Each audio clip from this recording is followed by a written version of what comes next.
Good everything, Nubians. Hi. Hi, wherever you are in the world. We are live. 137. We've been doing this long. This has been unbroken, incredible. And I Hmm. thank you. I thank you. Thank you. Good morning, Professor Hunter. Good everything. Yes. Good everything, because we are definitely global. 137 and counting, and it's been a real blessing every convening, and just continue to grow.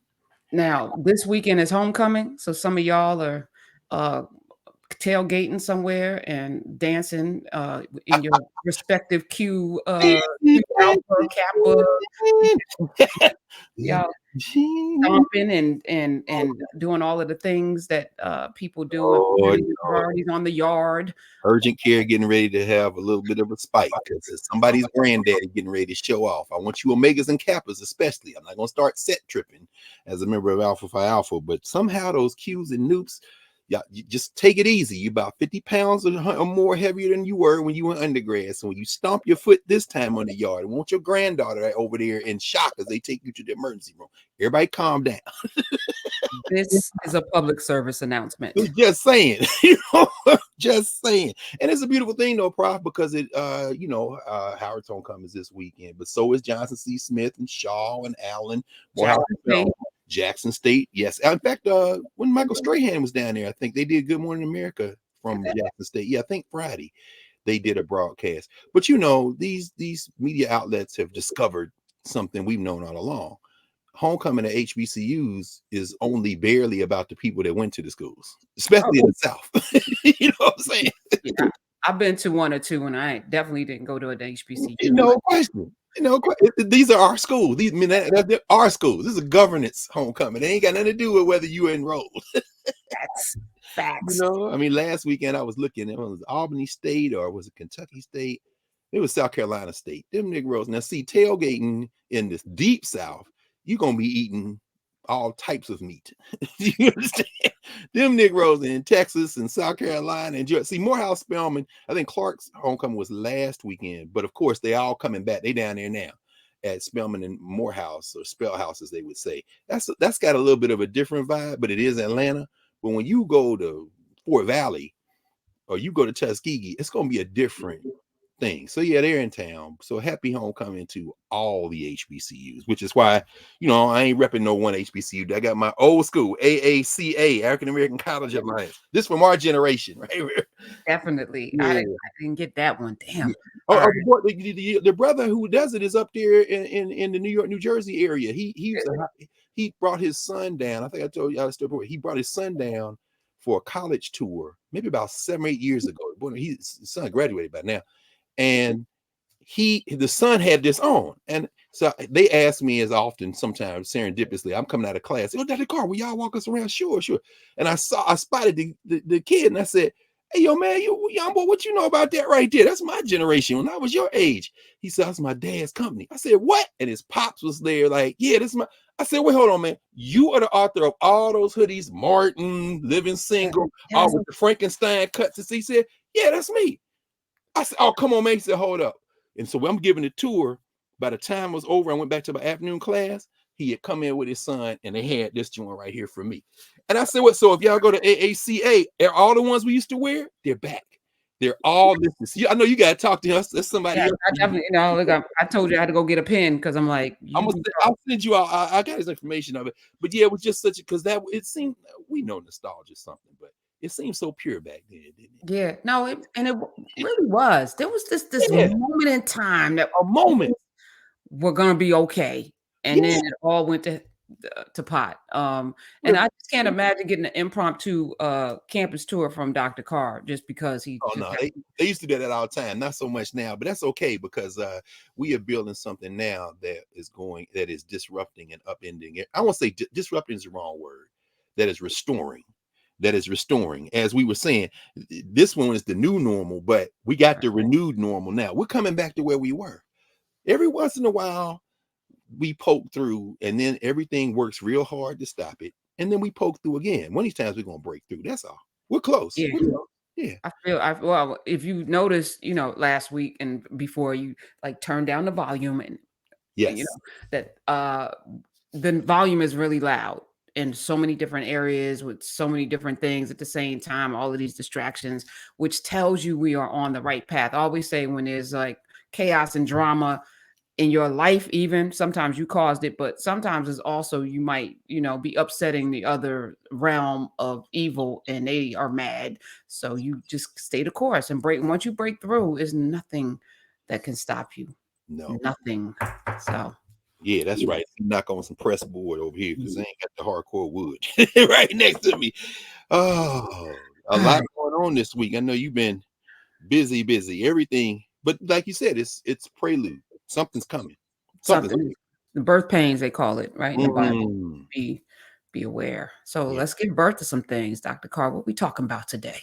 we tell us what actually this is what we're talking about. We're talking about this breakthrough. I mean, the breakthrough. I mean, like we said last week, say we'll finish up on some of the main things we want to talk about in terms of the woman king. But of course, since we've seen each other, something happened that gives us another point of entry, and we're tied to it actually literally with the woman king.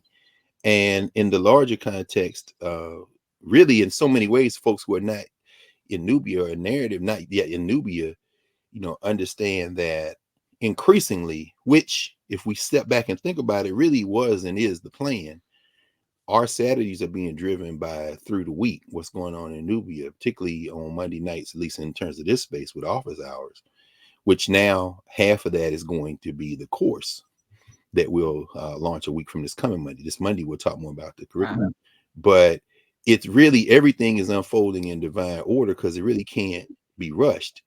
But in the conversation we had 2 Mondays ago about the woman king that we were going to do more with last Saturday, I figured we would just put some of that in today and follow some of the victims of that war, of those wars in Dahomey, Mm, ended up in Haiti, because the things that went down in Haiti today as the United States prepares to invade that country, um, they had a vote in the middle of the week. They tried to press something through the UN.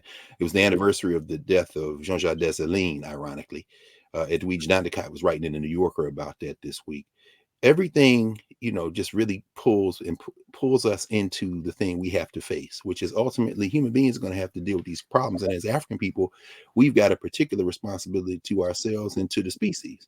And so everything we're going to get into some of that today. I But just want to too, say also, the pacing and the rhythm, to not jump off of the news and to not jump off of the controversy and to not, jump in and weigh in on things, not to have to weigh in on things because everybody's talking about it. that's right. We have we have the luxury to sit and digest our food and allow ourselves to be nourished That's right. and not rush and give ourselves indigestion spiritually, which I feel like this space has allowed for us to have this constant drumbeat of sanity, That's right. clean water, perspective, and even talking about the Woman King several weeks after it was the number one movie in the country, No question. uh, is perfect. It So is perfect. It is perfect. And there's no need for us to go into a great historical dissection. I mean, that's what our class and that's what we are for.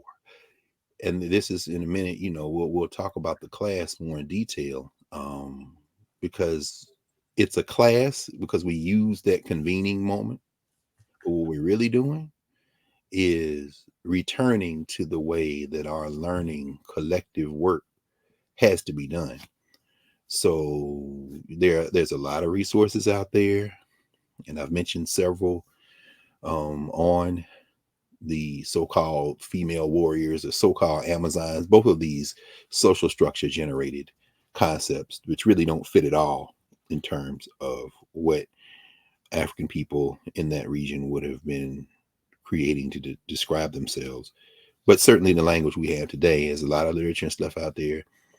And this space does a lot of that work. I mean, here we are again.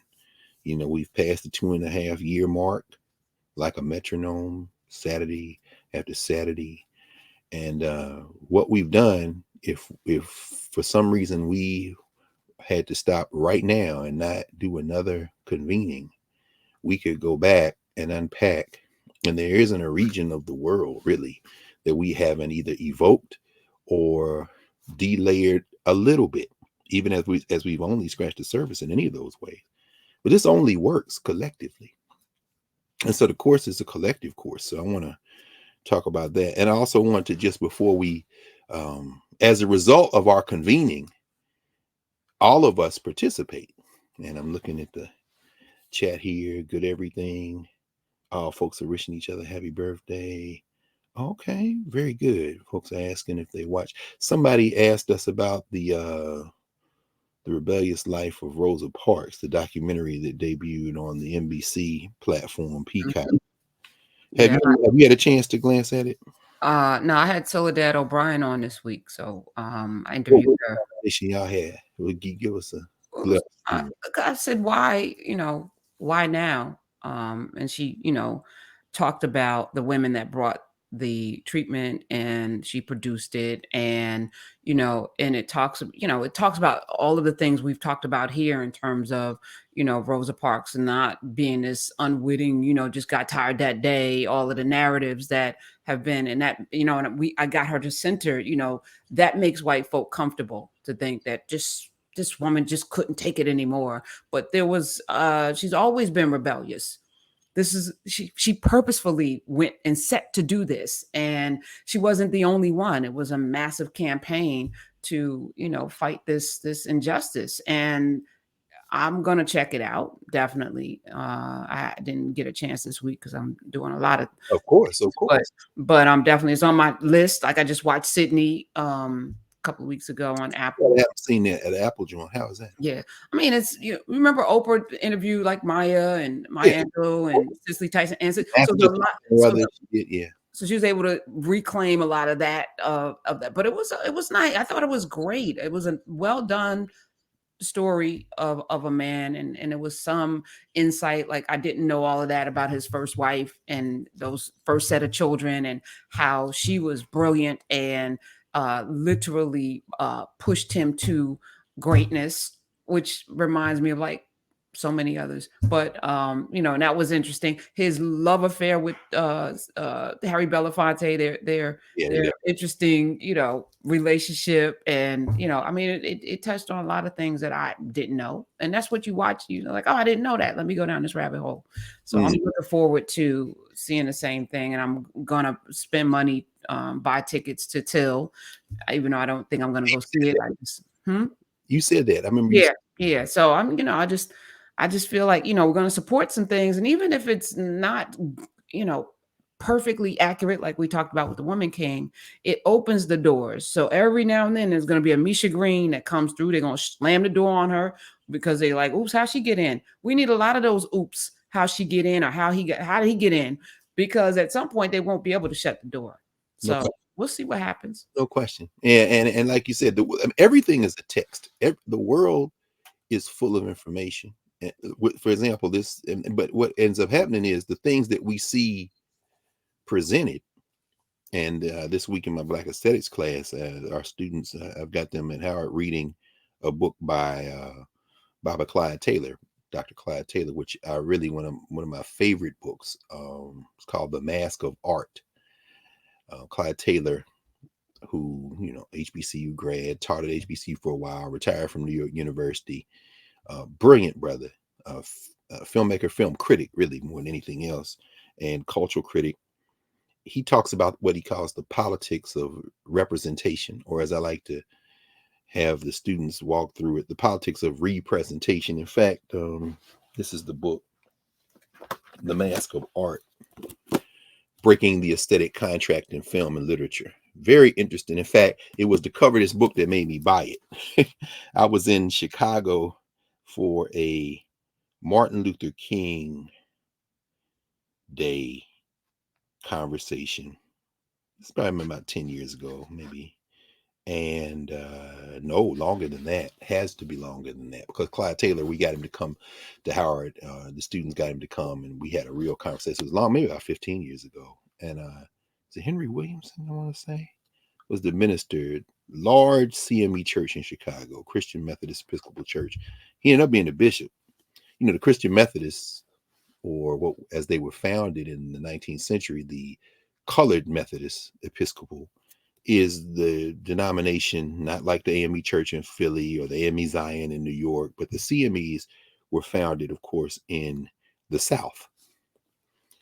And I think they're the first large denomination, maybe first denomination period in the Christian church of African descent in the United States, founded in the South. And they would, of course, if Reverend Wright is here this morning, or not just Reverend, I keep calling Bob Jeremiah because he will keep all of us clear on the facts here. And then, but of course, with 1,000 people and more checking in on the Nubia side this morning, and then with all the people who comment in on the YouTube side over the arc of the week, the thousands more by order of magnitude that come in, we'll have the correctives. And I'm going to talk about a couple of those in a minute. I want to mention a couple of those between what we talked about last week and today. So he'll correct me if I'm wrong, or someone who is seeing me. If y'all chime in, let me know. Seeing me, because this actually is how the class is going to go. We've been previewing it, and I'll get to that in a minute.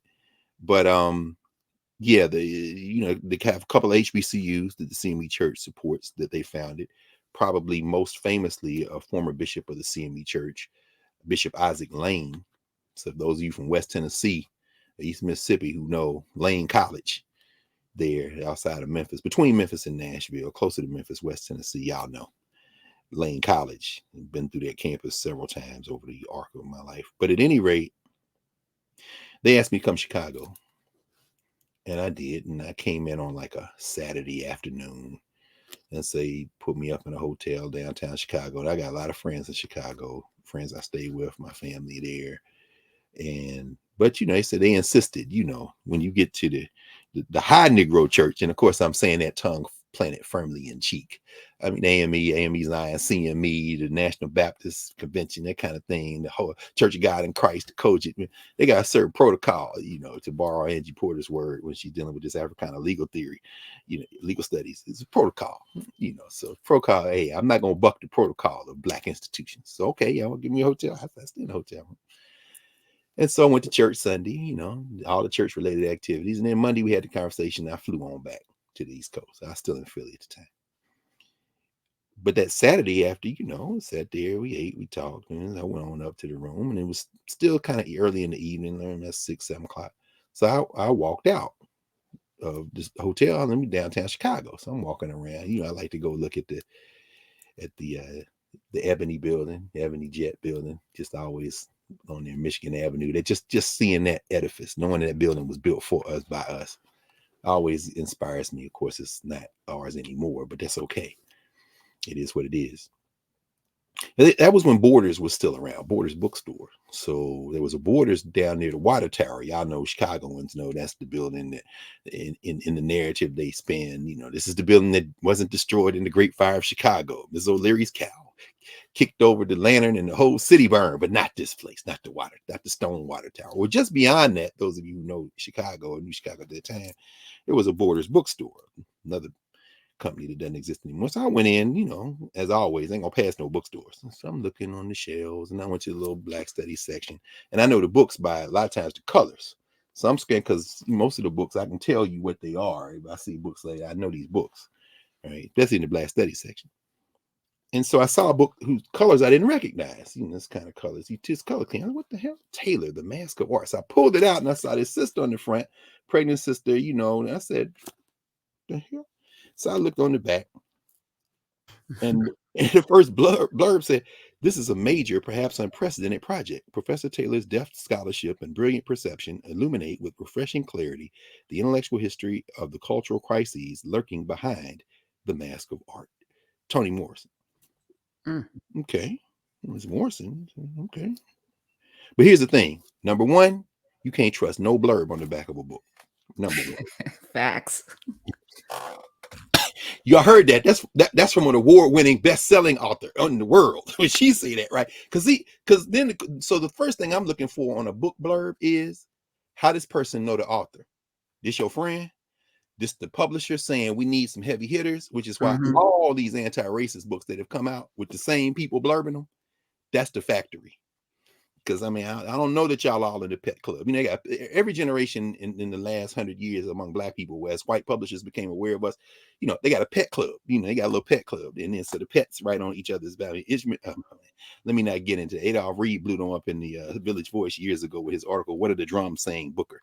I mean, you know, I don't want to get into that because, like, these my friends that these are the Black people that white people come say, "What are the drums saying?" Drums say Black place, unsatisfied. Drums say we need peace. Drums say healing. And then it's okay, you got the Negro interpreters. Okay, no problem. Anyway, but prior you were chuckling. Tell me, why did you laugh when I said Oh, I mean, because it's a marketing tool, so you have to get recognizable names that may or may not have read the book.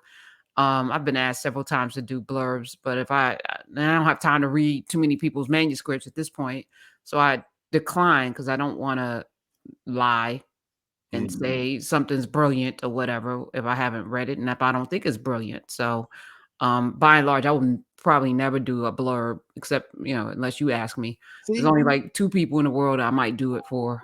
But yeah, no, it's a marketing tool. I see.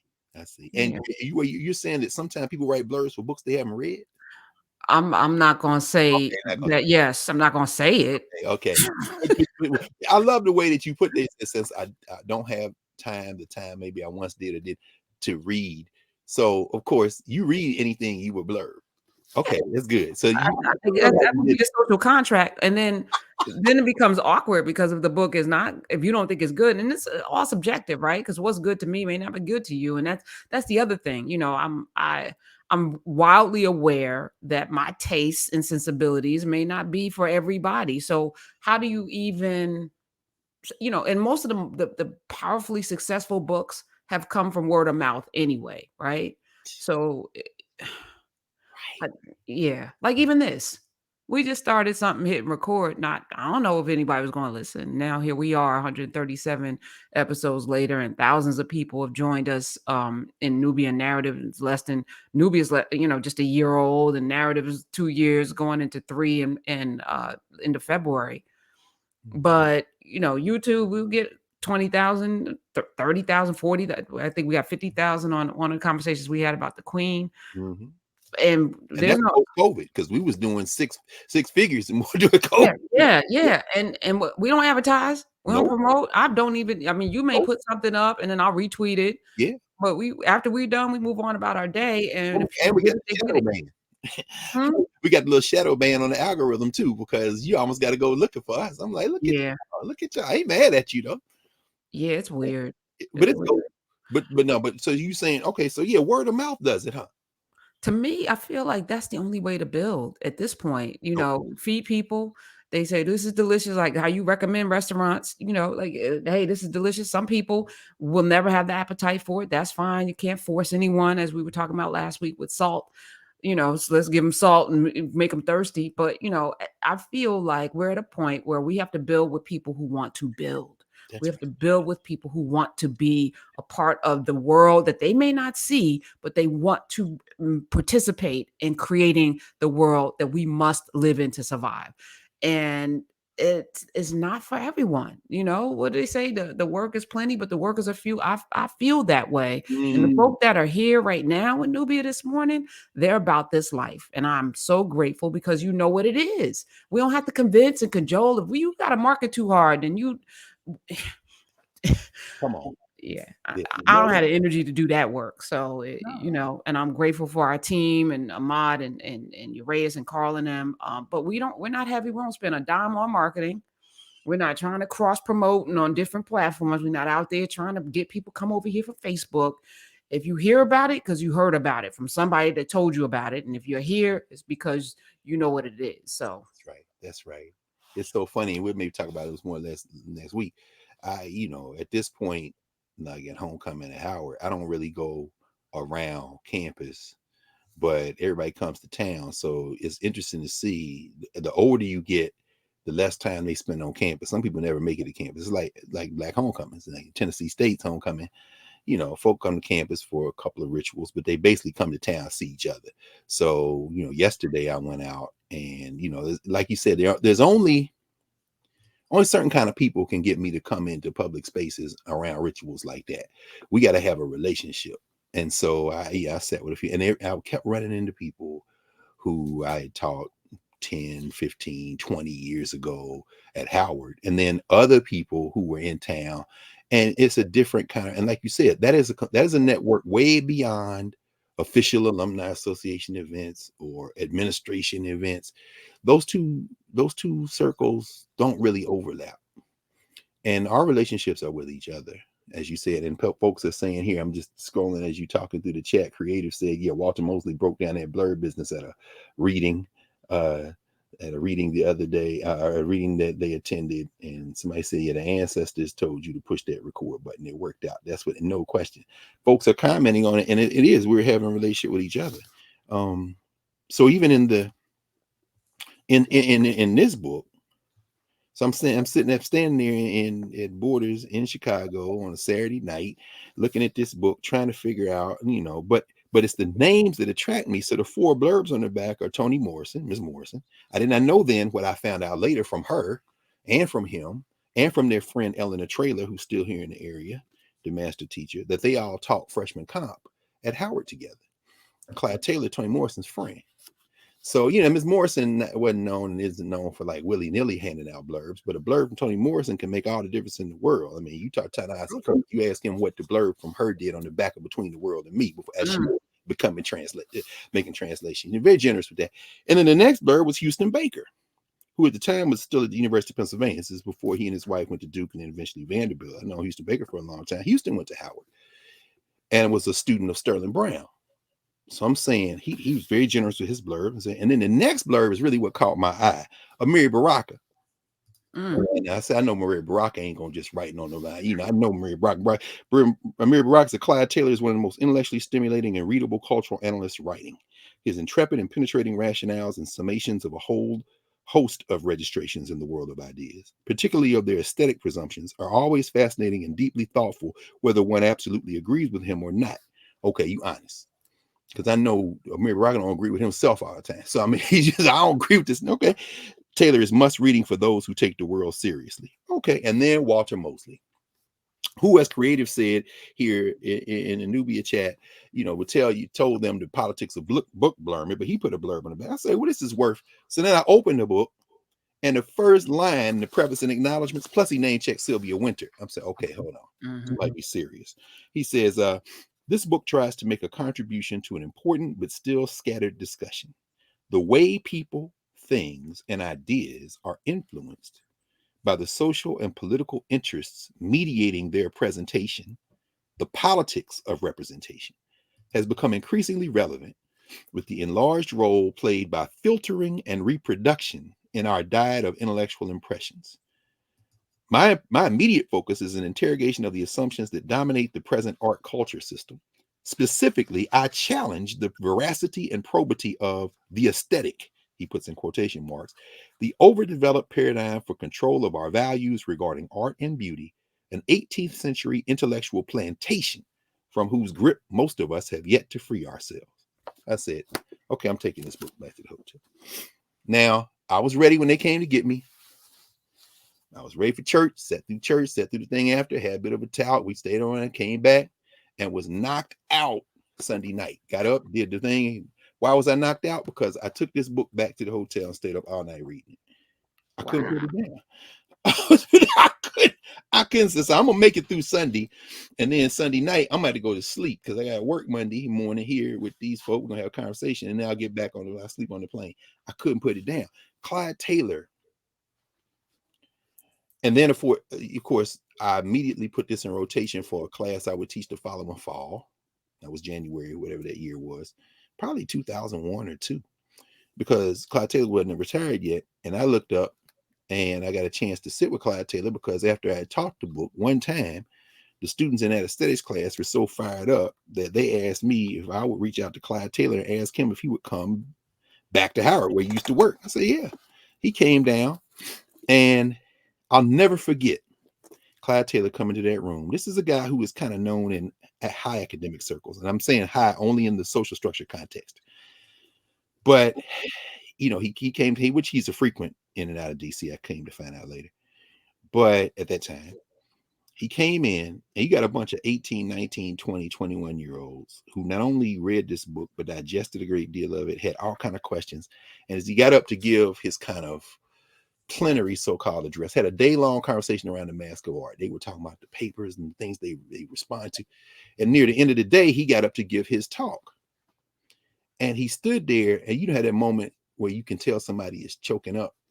And he had to compose himself. And he said, I tell you, when I wrote this, I was hoping that somebody would get what I was saying, and it's been well received in certain places. He said, I've never been in a room like this.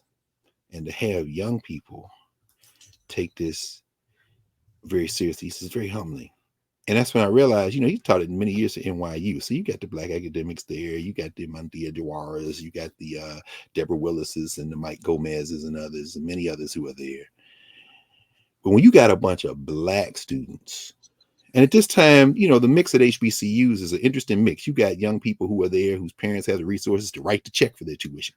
And you got young people there who don't have any money at all, who are there on scholarship or loans or financial aid. And the mix then was a little different than the mix now, or more of the latter in that space. And I remember them coming up during the day and asking him to sign their books. I'm saying, this is why I came here.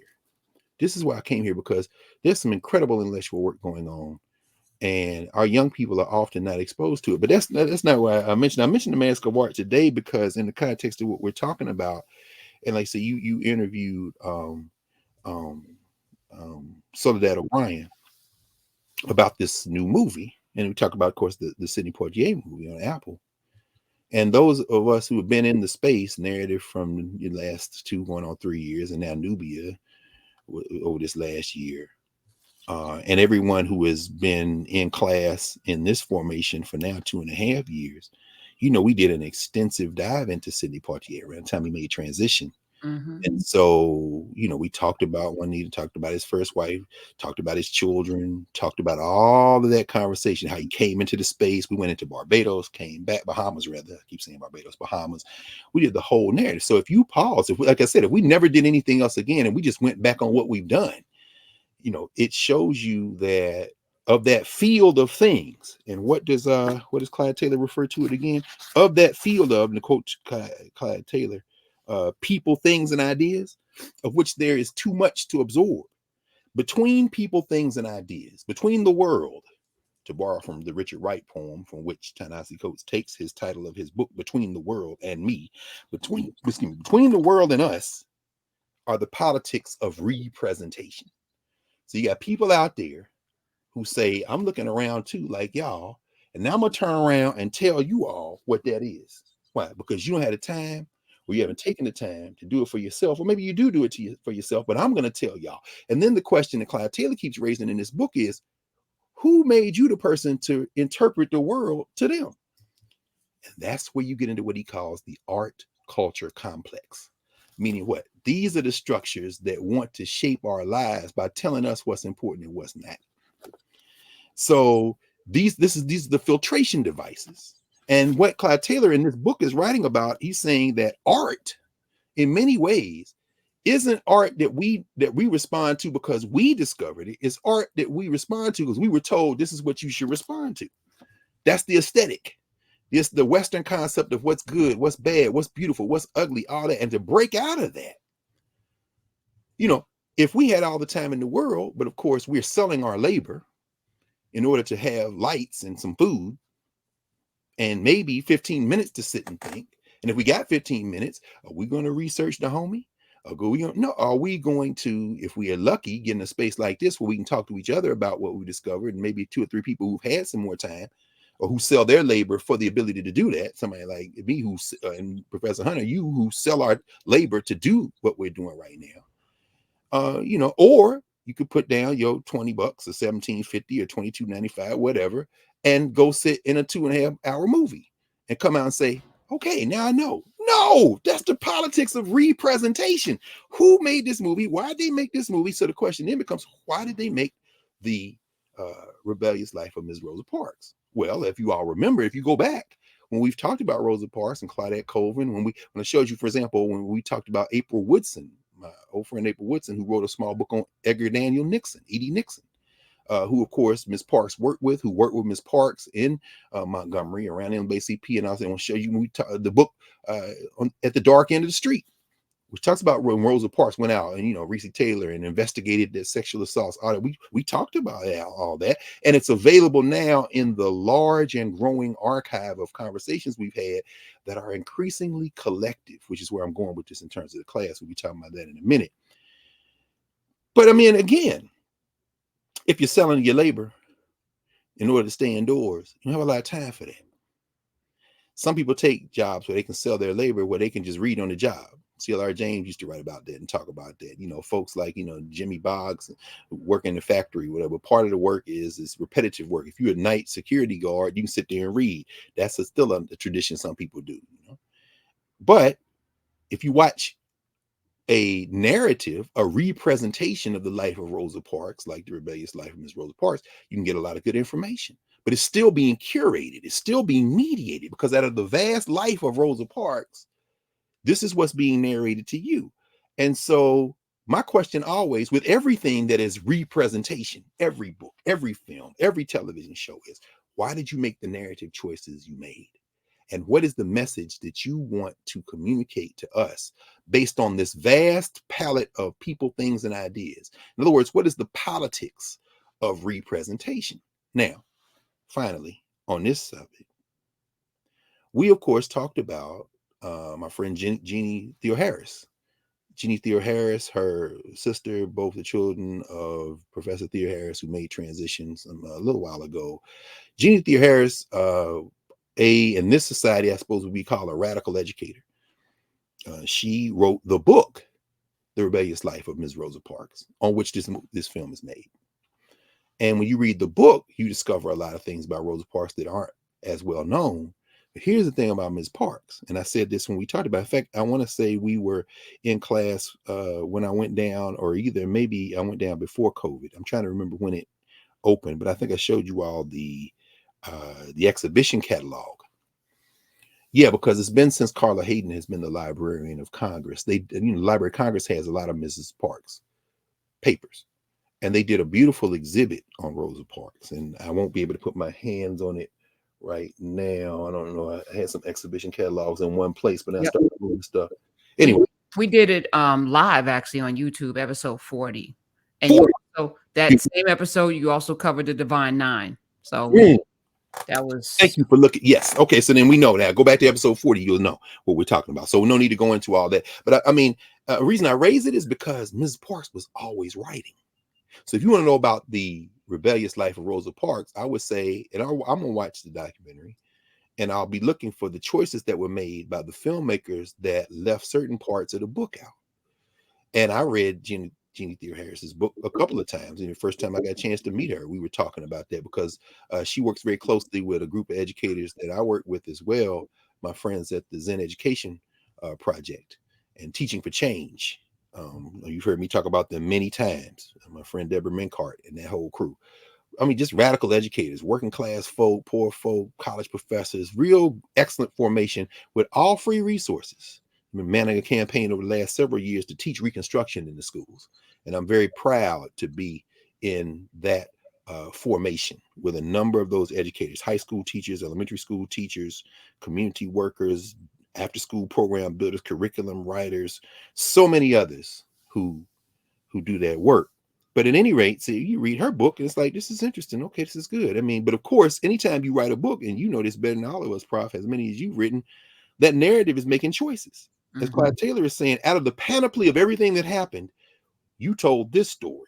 Why did you tell this story? I'm reading your narrative, and I've got, at the same time I'm reading and learning information, I'm also thinking about the rhythm, the politics of representation. Why did you say this way and not this way? It never ceases to make me laugh to see how many of the African people who have fought for the liberation of our people in this country are narrated as patriots in these books. Well, and I had this conversation with Soledad O'Brien. Let me come in. Come on, yeah, I love the disembodied, the voice of goddess, but I also love to see your face. So please, come on in.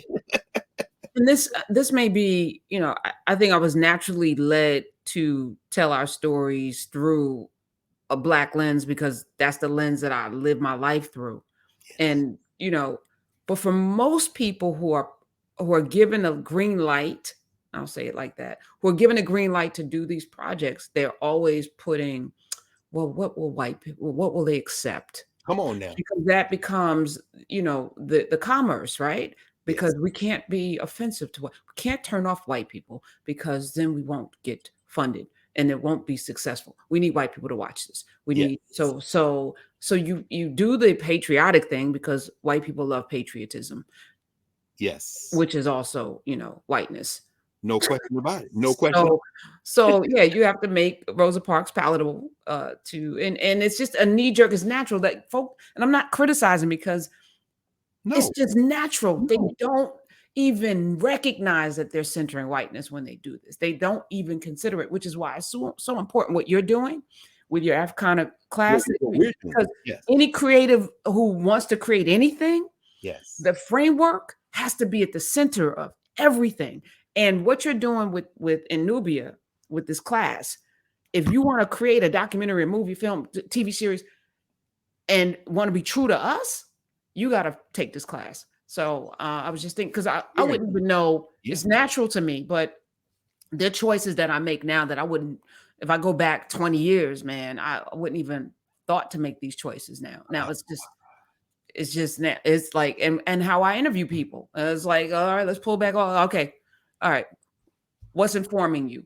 Yes. Who are you centering in this? Like those questions, just even if you're running for office, who are your constituents? I just we were supposed to interview Raphael Warnock this week. And I wanted to bring some Nubians in because I'm like, there are a lot of people in Georgia who are in Nubia, and they were like, we don't want any questions. I'm like, what?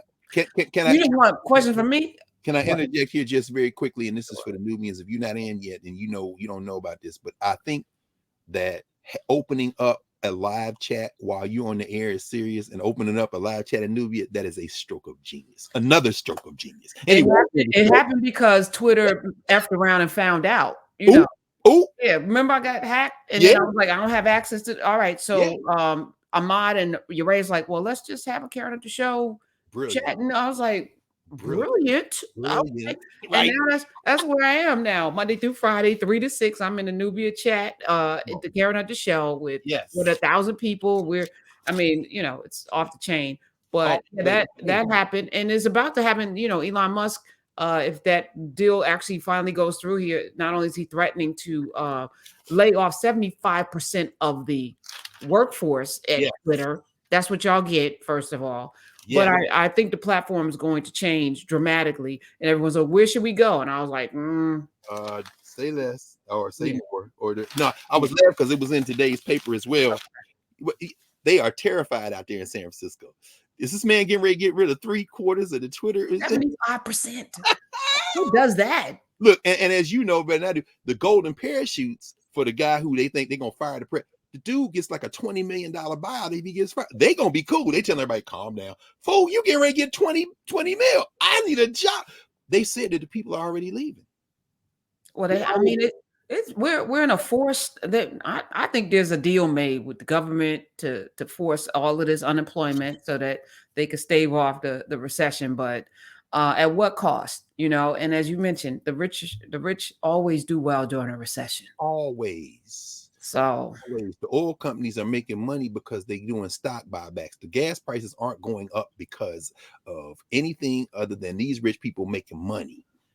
Now in Haiti, of course, they got a little bit of conversation. They the U.S. plant that we talked about extensively, Henri, wanted to take away the government subsidies because he's under orders, of course, from Washington, and so these people who they're calling gangs, and there are real problems in Haiti. Let's say this isn't a good guys, bad guys thing in that respect, but they have surrounded the gas depot, which has 80% of the fuel in Haiti, and they're saying we want a new government. We want, and they say, these gangsters are leading this. And this dude nicknamed Barbecue is in front. Okay, all that's true too. But what is also true is that y'all are price gouging, and you are telling the Haitians what to do. So the United States getting ready to invade. But yeah, this question of narrative choices we're making, and all this is we're going to tie this together in a moment. And somebody, I think it was Nubian Candy, said in the chat, I think hearing Lewis Gates is listening to us over here. He don't have to listen to us. He might be. In fact, I wouldn't be surprised if it. I have been chuckling as well at the number of my academic friends who've been peeking in to this conversation. And I'm just laughing because we're not doing it for y'all. Oh, y'all can come on in. In fact, we wish you could come on in and join. You could be free here. It's okay to be free. You know, when they talk about the politics of marronage or maroonage, the runaway Negroes during enslavement, you know, you have grand marronage, where you had like the Haitian Revolution, where they took over the whole society, or in Brazil, Palmares, Ganga Zumba, you know, guys said about that and everybody else, the Great Dismal Swamp in Virginia and North Carolina, where they just got away. And then you got petite marronage, people who spit in the grits, who put ground up glass and grit, people who break the tools, people. And then a lot of those people knew each other. So in Jamaica, the Blue Mountain Maroons, well, they knew the people on the plantation. Sometimes they would escape. The Maroons would tell the British, okay, we'll make a treaty with you, and if anybody escapes to us, we'll bring them back to you in exchange for being left alone. They would say, good. And then the Africans had learned to treat white people the same way white people treat you. Meaning what? You can't trust nothing to come out of my mouth. Good. Now the contempt is mutual. So therefore they would run away and they'd be like, did they come out here? No, they ain't come out here. We told you that we got a treaty. We'll send them back. Anyway, my point is that a lot of our academics, a lot of our producers and filmmakers and people who are ensconced in the social structure, it's not a good or bad narrative, but they make petite marronage. Let me slip in a line here. Let me interview this person who I know is not on the approved list here. Let me push a little bit closer to the theme here. But the grand marronage, what we doing? In other words, we just ourselves. And so if you're involved in petite marronage, come on over here where you can rest and you can be yourself. Now, I mean, don't, unless you're afraid that some of this conversation will get back to your master, and then you might lose your job. But you know what? If enough of us do this, you ain't got to worry about that job. Then you can be free. These are the Negroes who often engage in the largest outbursts when they are violated by the people with whom they should know you can't trust nothing come out of their mouth. I mean, our friend and brother here in Lewis Gates, when he was arrested on the porch of his own house, accused by his neighbors of breaking into his own house. Nobody cursing louder. There's Skip Gates when he gets pulled out of his own house. Nobody talking about the police's mama and the MFs and all this. And here Lewis Gates as he's pulled out. I mean, it's a tragedy what happened to that brother. He's like, I did everything y'all would. Yeah, I mean, you can't trust them people. But the point I'm trying to make is this, finally coming back to it. You know, we drive what we want. The politics of representation, and this is Clyde Taylor's point, if you're going to break the contract with these people who want to represent you to yourself and guide what you should be thinking, you have to turn to yourself. And so he spends the last third of the book saying, what would that look like? He goes through this whole conversation around discursive irony. He talks about the master narrative and how that narrative is never displaced. He said, when you look at a movie like Birth of a Nation, and you know, of course, thanks to Nubia, we were actually able to sit within our gates. We looked at a little Oscar Michaud. You know, Michaud was looking at this same period that Birth of a Nation, D.W. Griffith looked at. But D.W. Griffith is telling a story about white supremacy. So the Ku Klux Klan are the defenders of white Christianity. They are the patriarchs defending white womanhood. And they are the ones who have the force of white Christianity in them. And they are defending against the forces of darkness, the Negro in Reconstruction. So Birth of a Nation is a redemption narrative. It is a triumph over the evil surge of this empire of darkness that is coming in. And it becomes a platform. It's a master narrative. And so Clyde Taylor writes and says, do we see that master narrative again? He said, yeah, you see it all through the 1930s and 40s and 50s and 60s. You see it in the master narratives. Only a certain type of Negro can be in these films, a servant or an elegant slave, like a Sidney Poitier in Guess Who's Coming to Dinner. But guess what? People setting fire to the city. So maybe by the heat of the night, it's a slave that can slap a white man on screen. And Sidney Poitier would only be too happy because his petite marronage has gotten a little bit more room to operate because of the grand marronage of Africans pushing back against this system. So you get a little bit of a break. And then the system realizes people are not going to buy movie tickets too much longer with them playing maids. So let's let a few more in. So, I mean, you see, but of course now we're going to temper it. So you see, Diane Carroll, Sidney Poitier's love, that romance there. If you the legs are the first to go, when we talked about that, Diane Carroll writing about that relationship very differently than Sidney Poitier writing about it in My Life and talking about it. But at any rate, Julia, she could be a nurse. I don't know about a man in there. And Esther Rose shows up and said, well, I'm going to have a husband. So good times until, of course, they buck against that. So now you're going to have JJ elevated and John Amos got to get his walking papers. So it's like, anyway, my point is that these things that we see in the politics of representation are absolutely shaped by external forces. So there is what people want to mediate us to stay in. And then there's what we respond to. And often the latter is going to shape the former. And you can see in the popular culture how far they will go to stay in power. So by the time, for example, like this last example from Clyde Taylor's book, which really blew a lot of the students' minds, and they had all these questions about him for this. He said, so if you want to see Birth of a Nation in a later film, look at Star Wars. What? Star Wars is Birth of a Nation? He said, no, just work with me for a minute.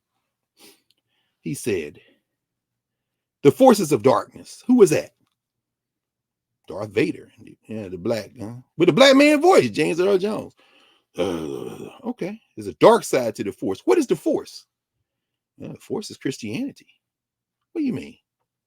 It's that thing that if you tap into on the good side, it brings you, but you tap into on the bad side, you got to defeat the bad side. Okay, what are they protecting? Ooh, they want to be free. No, who are they protecting? Princess Leia. Oh, the white woman. Let's see. Who are her guards? The droids? Them two slaves? Oh, yeah, the slave, because the erudite slave is almost a trope in the 19th century. Go back to them. In other words, the Negro they named Pompey or Caesar. Caesar, like the apes. In other words, you take it's what he calls discursive irony. You take the name of the thing that's most valued in your culture, give it to the thing you've most degraded, and that reinforces in the imagination the fact that you are in charge. I'm gonna name this monkey Caesar. I'm gonna name this enslaved person Pompey or Caesar. And so in Star Wars, the droid that speaks like this, master, it's always going to be, that's the minstrel, that's the slave butler. You know what I'm saying? Then you got the little one who can't, you don't understand nothing he say, the electronic ebonics. The only thing, you know what I'm saying? But he the one who always in harm's way, always getting shot. And then he drops the bomb, Clyde Taylor. He says, and who's trying to fight all this, protect the white woman, have the people come out of that? Well, that would be the Klan. Oh, no, you don't call it, I'm sorry. It's called the Jedi Knights. What? Yeah, may the force be with you. Man, these kids had their minds blown by Clyde Taylor, but I did too. That hotel room all night, Saturday night, reading The Mask of Art. He said, because the politics of representation has to reinforce in your mind the hierarchy. Which is why all these movies, no matter what they are, they're all speaking with British accents.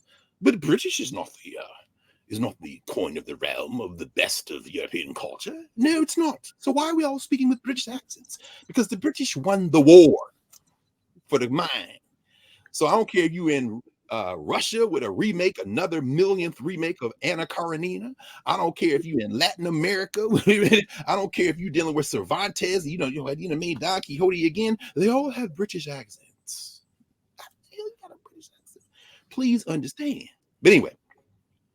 But meanwhile, the people respond to what the people respond to.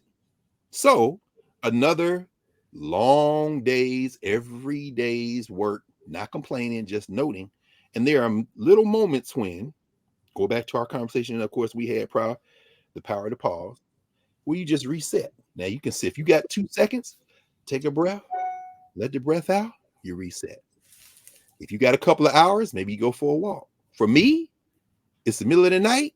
Wait, I ain't got nothing on until in the morning. Okay, so Thursday night, I snuck away and I sat in the theater by myself and watched Black Adam. What? Oh, yeah. Oh, I'm a comic book man. I've been reading Black Adam. You remember Black Adam? Well, y'all know. If you read comic book, your Reyes know. If you read Black Adam, you know Black Adam been fighting Shazam for decades. Black Adam goes back. You know what I'm saying? Now, I don't know if I trust Dwayne Johnson saying he's been trying to get Black Adam made for decades. But I do trust The Rock for this. I don't know. Have you ever talked to him? I'm sure you have. Never. No, I haven't. The closest I got to him was at Madame Tussauds wax museum. I saw his figure. And I took a picture I thought maybe you were there. No. I took a picture of his at the wax museum. Ooh, I need that laugh. Hey, that dude fascinates me. Of course, his father, Rocky Johnson, African American, mother Samoan. Very interesting. I'm loving they have Young Rock on I think you can catch it on Peacock as well. Yeah. I'm loving that because it's nostalgic with Andre the Giant and all of that. Randy Savage. I mean, it's Randy Macho Man. yeah. We're getting to relive all of that in Rocky and getting to see his dad and his mom's relationship and his grandmother. And it's well done. He is definitely a fascinating figure. They should call this light-skinned it Adam. No, they should call it light-skinned Adam, right? Well, yeah. see, this is the thing. This is what Clyde Taylor is writing about. The politics of representation. It is fascinating. And see, you just laid it. See, and I'm sure everybody here, and there may be some people outside the United States, other places, who were not aware of Dwayne Johnson's life history, but it is a Black history. It's certainly a non-white history. It's an indigenous and Black history. But he has figured out a way, as you say, to thread that needle. Now, one of the biggest movie stars in the world, the biggest, the biggest, the highest paid. He is the highest paid. I wanted to qualify it, but it is. He's the biggest. He is the highest paid. Wow. Well, I'm not going to do any spoiler alerts for Black Adam in case y'all want to go look at it. And let me be very clear. Black Adam is a comic book movie. See, people start, and I look at Nnedi Okorafor with Shuri. I look at Roxanne Guy and Yona Harvey when they were writing the Dora Milaje spinoff on the Black Panther comic book on Wakanda Forever, and others. I look at my friend and brother Ta-Nehisi Coates when he was writing Black Panther, John Ridley now writing Black Panther. Before that, Reginald Hudlin writing Black Panther. And of course, we talked about that extensively. We talked about those comic books extensively. And, Reyes knows a lot of these cats well, how they were, going back to Christopher Priest. And before Priest, you get the white dude who introduces Ramonda, who is now being played in the movies, of course, by oh my goodness, what's the sister's name? I just blanked on it. Playing the Queen, Shuri's mom. Who? Angela Bassett. Angela Bassett. Yeah, I'm sorry, I just blanked. I'm pulling the narrative thread, so I'm annotating in my mind as I go for But these things go back to the 60s, of course, where Stan Lee and Jack Kirby and them created Black Panther in 1966. Now, what you about to see is the Black Panther Party emerge. Remember, he was known as the Cold Tiger initially. That was the nickname for Patrice Lumumba. That's too Black. So Black Panther gets dialed back a little bit, but he comes into existence in a moment when the people outside who are not involved in the politics of representation are pushing. So you drop him in. At the same time, you drop a lot of people in. So when Ryan Coogler is going to drop a Submariner in, as we talked about in Black Panther 2, we talked about this last week, who, is speaking in indigenous language, not even Spanish, coming out of Central America. It's like, wow, this is fascinating. Anyway, I went through all that to say this. People going to respond differently than those who push representation, which you were saying, Professor Hunter. So Black Adam is getting destroyed by the critics. Like a 44% rating or something on Rotten Tomatoes. Oh, it's trash. But the people are like, we love it. Right. See, this is what y'all gotta understand. It's called Black Adam and not light-skinned Adam, as you say, because they want Black Adam. You know what I'm saying? And Dwayne Johnson want Black Adam. Now, he done convinced the studio. They done switched out all the leadership at Warner Brothers. They may switch out again soon, but he said, I'm doing this because, I want to get Henry Cavill back in the conversation, the white boy y'all love as Superman, and the previous Warner Brother people like, we don't want him because he wants too much money, man. Dwayne Johnson, like, I'm thinking long range. In other words, I'm getting ready to be the driver of the DC universe. Because, DC has had a rocky relationship. They made the first comic book movie, big box office movie with Christopher Reeve, Superman. Then Marvel passed them in the fast lane. But of course, they have everything. Who they have to think about it is the cat who's now too old to play Blade, of course, Wesley Snipes, because Blade was the movie in the Marvel universe that launched it. It was not Robert Downey Jr. and the Russell brothers and Iron Man. It was Blade that showed them the way. And those Black characters now, hell, it's like you gotta go looking for white characters. If you look at, so I went to Black Adam so I could see my man Alden, what's his name? Aldous Hodge playing Hawkman. They got the other sister, the young sister, African sister playing Cyclone. You got one white boy in the Justice Society of America, the older guy who used to be Remington Steele. He playing Dr. Fate. I'm saying, what the hell are they doing? This is demographics. Clyde Taylor, it's the politics of representation. You seeing yourself in the movie because y'all done turned away from these movies with all white people. And guess what Dwayne Johnson figuring? Y'all done made a mess of the DC cinematic universe. Y'all make money, but they be trashing y'all movies. I'm gonna show y'all something. So here come the critics, who Clyde Taylor writes about. The critics are the ones supposed to tell you what to watch, but the people want to watch what the people want to watch. So he done made a movie where you can sit there going there. You're not going in there looking for Sophie's Choice. You're not going in there looking for The Color Purple. You're not going in there looking for Queen of Slam or some derivative kind of attempt to make some cinematic half art movie, half popular movie. You're not going to look for middle of nowhere. You're going to look for an ass whipping, handing out comic book movie with the cat giving this half one-liners like Dwayne "The Rock" Johnson. So he got the pro wrestler persona in there. He got the humor joint in there. He got the little, he got and I'm sitting here in the movie theater like, oh, this is great. Because I'm not watching it to absorb some lessons, some morality play. I'm watching this like a long ass commercial. How is he going to make all the money? I walked out there like, this dude's gonna make all the money. Because the critics don't give, ain't nobody listen to the critics. Ain't nobody listen to the critics. I love Armand White because Armand White don't like nothing. I mean, I ain't got to agree with Armand White. I just like the fact he don't like nothing. If Armand White likes something, I'm looking like, I should go see this. If Armand White hates something, I'm like, I ain't gotta go see this. But I think I'm gonna go see this. I'm not taking my cues from Armand White. Armand White trashed Black Adam. Of course he did. He said it's the worst kind of race grifting stereotype. And I'm saying, yeah, but this is what the people gonna watch. This is hilarious. This man done figured out. Now, mark my words. Just like last week, remember, Pra? We were sitting here talking, and once she threw the brother under the bus, Kwame Kwarteng, who she sent out there to mess the budget the way he did, we knew Liz Truss gonna be gone. And guess what? She gone. If you paying attention, you know the rhythms. Yes. Mark my words. Yes. Dwayne "The Rock" Johnson get ready to run the whole DC universe. But to your point you made a few minutes ago, what the people want is going to push through at some point what these people are trying to tell you should want. And that's why, as you say, Nubian Candy, Henry Louis Gates got a new documentary out. I haven't watched it. I will probably at some point watch it, but only to have the information, because remember, we did a whole thing on the Black church, and we separated out the governance structure from the social structure. Professor Gates has done a genius job of convening folk to attempt to blend those two things, the social structure and the governance structure. He working overtime to blend those two things. But guess what, brother? You can't blend oil and water. But you should keep trying.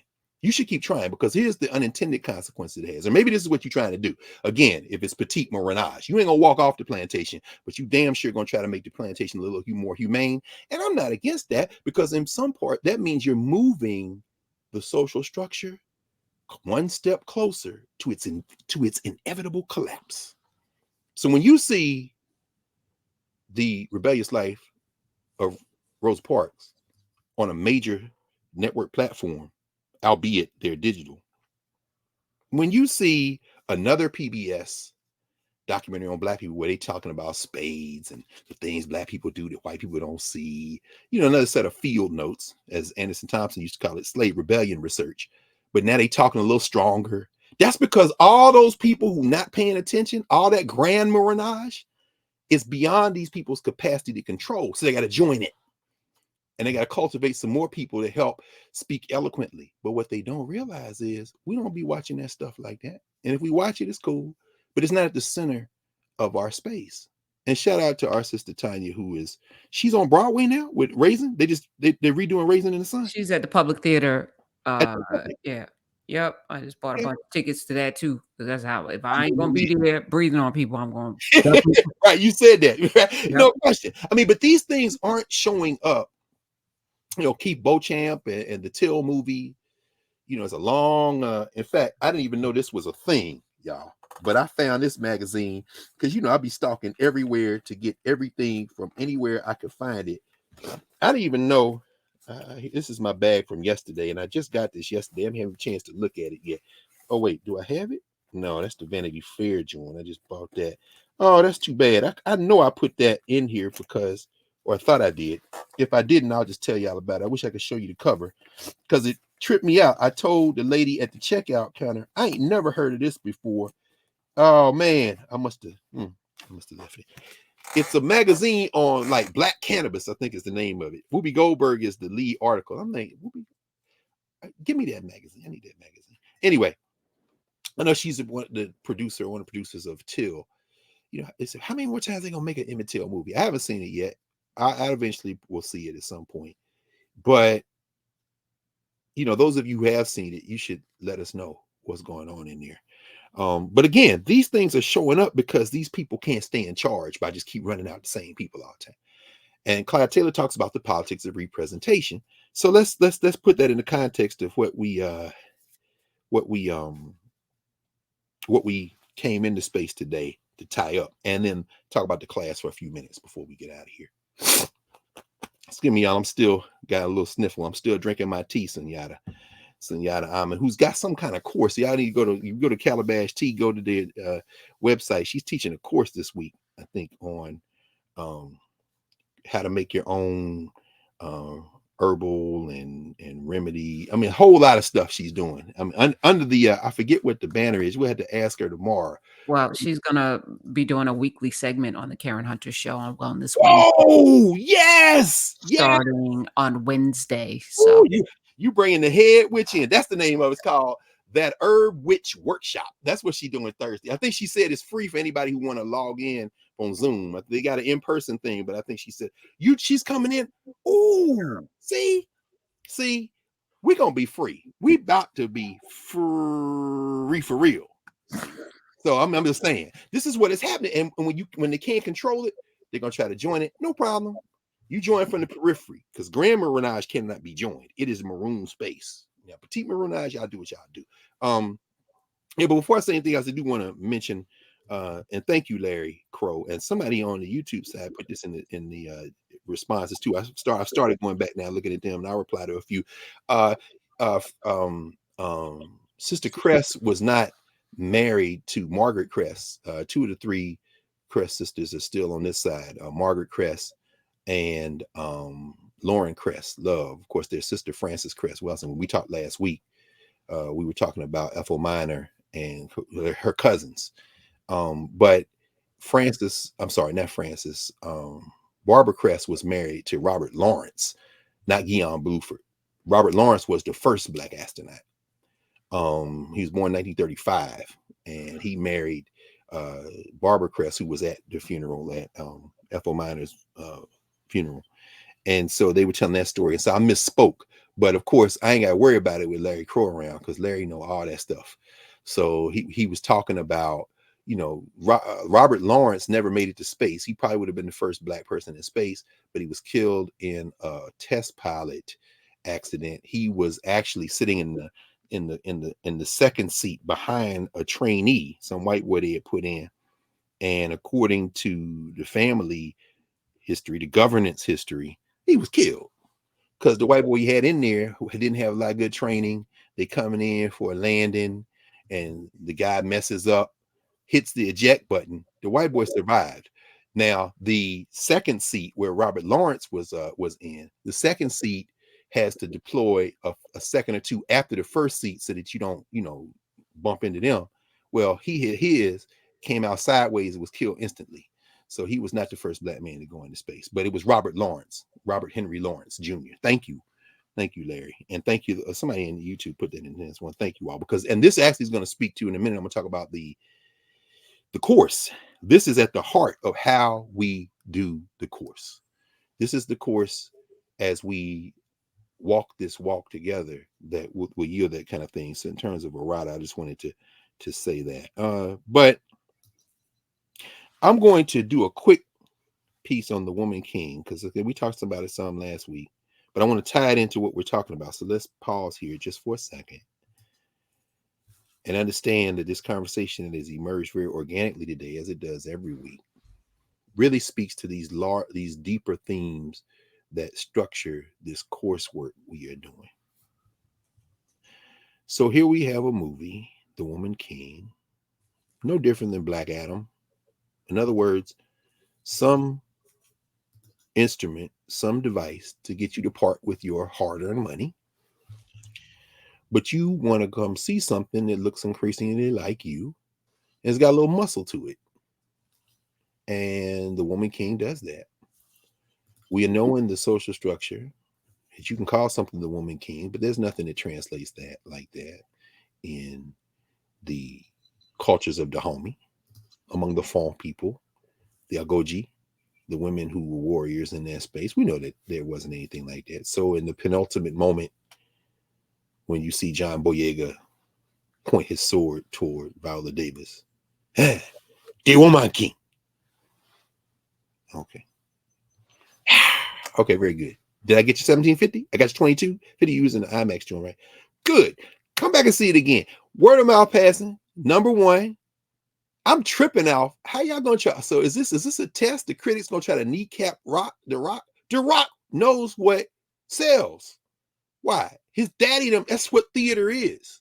Come on, brother, let's fight. So all us spitting, screaming at the top of our lungs at the TV. Here comes Randy Macho Man Savage. This is the lineage of performers. The boy grew up looking at it. You know what I'm saying? He know what sell. I don't give a damn what you critics say. Tell him the man in black sent you. Did he blow up a airplane with his fists in Black Adams? This is what he want to see, man. I'm sitting there like, boy, this is what Gary make all the money. You don't give a damn. So in the Woman King, you got the stuff. You got the fighting in the van. Okay, these black women, badass. Okay, so this sent me, of course, to my library. And here's a very interesting book that I had read parts of a long time ago, but I pulled it off the shelf. Fortunately, it wasn't in storage. Ancestors don't make no mistakes. This is a book I would normally have put in storage because I have had this book for a long time. It's called War and Gender by Joshua Goldstein.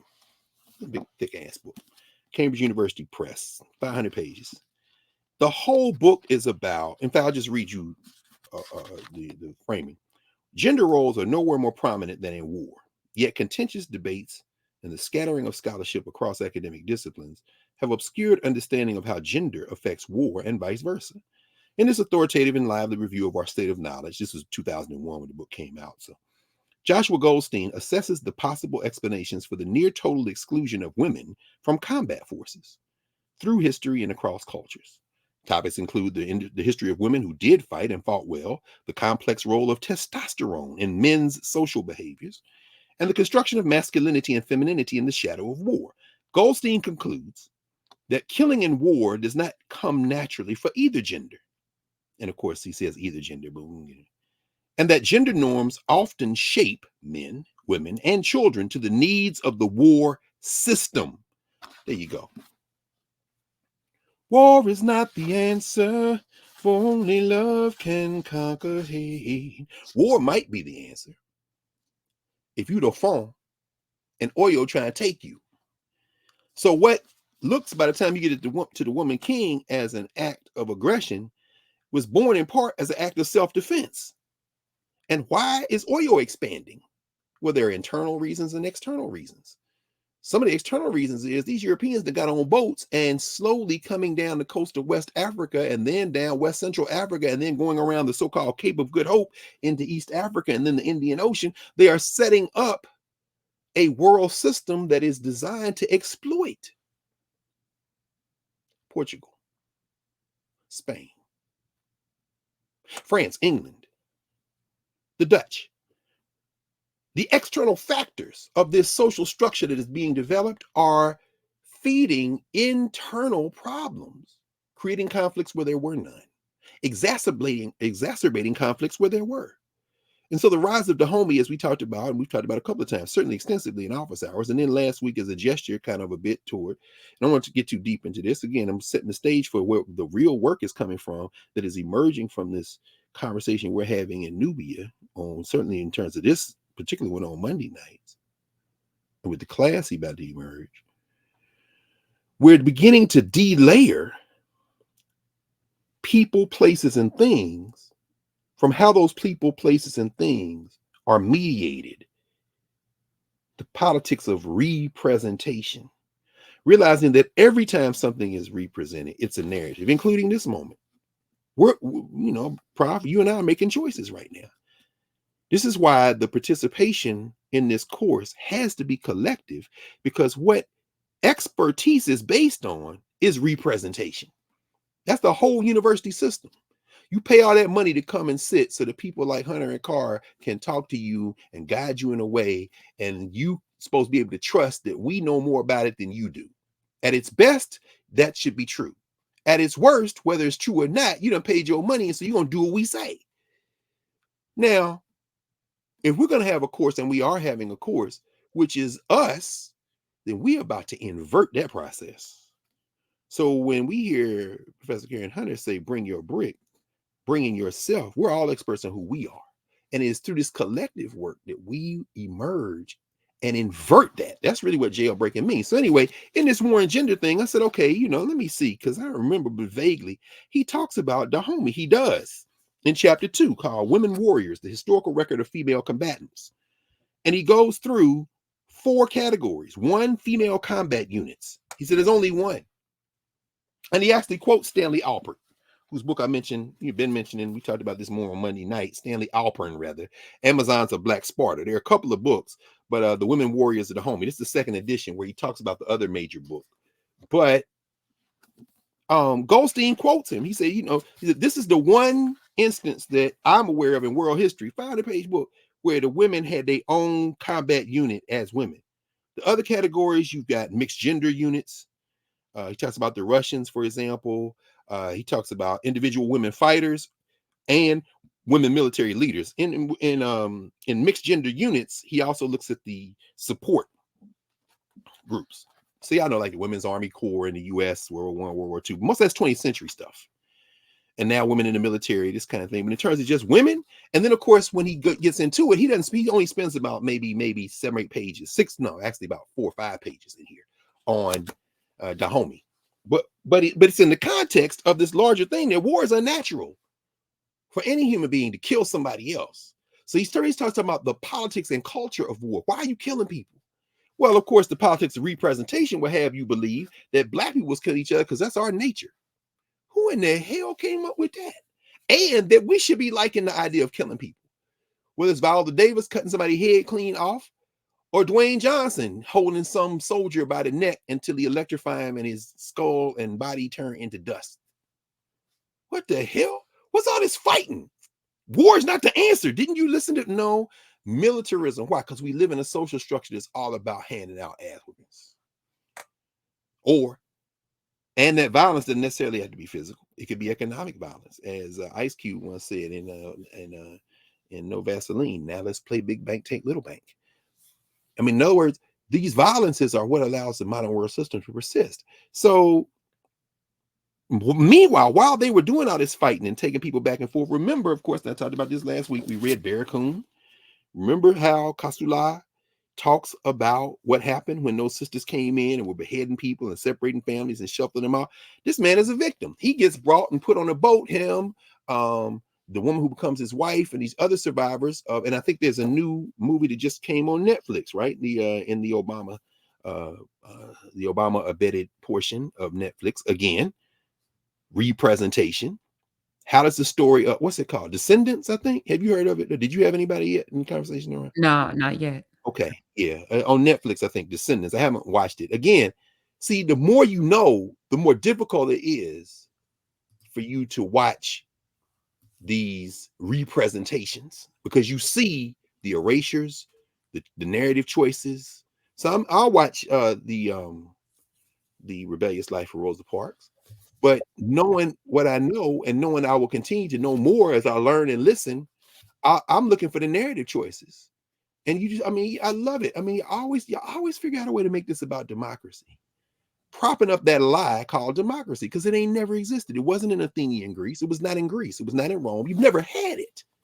Now, if you look at Dahomey, they say, well, those people were brutal. They would kill each other. Yeah, but they had women and men in the divisions, and there was a woman and a man at every level of the hierarchy. And in many cases, when you read Alpern's book or anything about the Agoge, men had to check off with the women. The idea of the woman king, it's like, you see a glimpse of it in the movie. You see them trying to shoehorn in. The best movies to me, the ones that make me chuckle the most, are the ones where they try to get in the governance narrative. Because you see, I'm watching a movie like that and I'm thinking, where was this war? Was it in the writer's room? Did somebody go off script? did the actor say, I'm not going to show up unless, I mean, I'm just saying, where was the war that led to us being able to see this on the screen? Or, and the other thing is the idea of things that translate 2 or 3 different times. Taylor writes about, as again, the question of irony. Irony in one way can be described as, so you say one thing and it means something different to different people based on who they are. So, there'll be lines in movies now where you absolutely know that whoever directed this movie does not know what that means to black people. They put that in there. It's like, ha, why are you laughing? So it's cool. Keep watching the movie.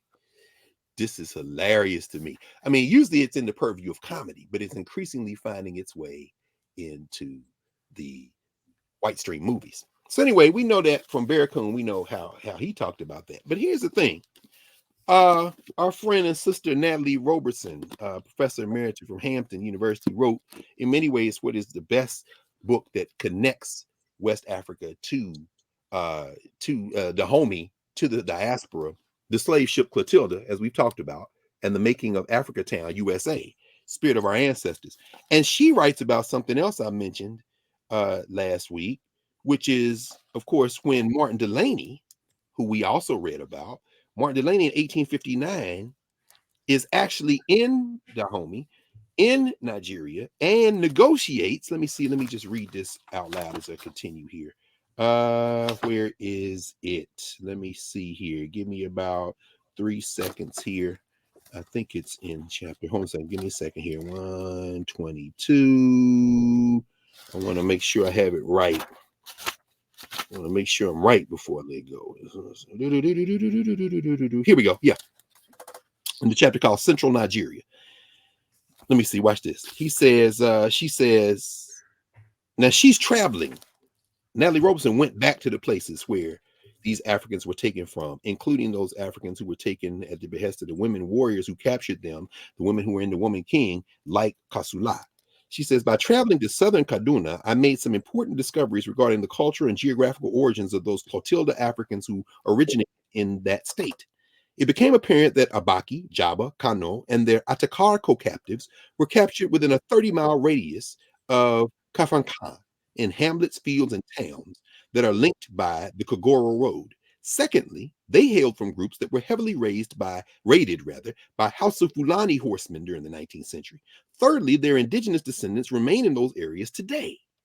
Before I left Akkad, I asked the Agwam if he had a message for the Clotilda descendants in Africa Town. This ain't in the Woman King. They just talking about the Africans who got captured in the Woman King. They don't show you where they ended up. Oh, this is where we're going in a minute.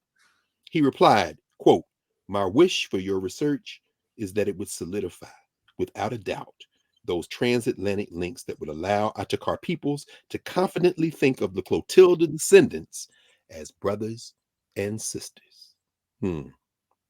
Lastly, he extended Akkad land to the Clotilda descendants. So he's telling them, you in Alabama, you can come here. Remember, we had that whole conversation in Nubia. And I think it, oh my goodness, who was it? Was like, you should, oh wait, it was the sister who was descended from Kasula, who said, well, we should ask them. He wanted to be where his parents were when he wanted to be buried. Remember, he told us over in Hurston, I took my shoes off when he took the picture because it reminds me of being home. I'd like to be home. But his family was here in Alabama.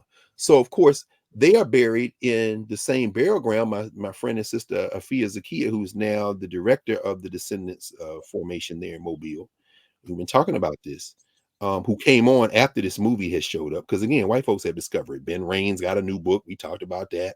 Netflix got a movie. That's all representation. But who are we to each other? That's a governance conversation. Very different. But there are Africans here. We ain't got to go back nowhere to be Africans.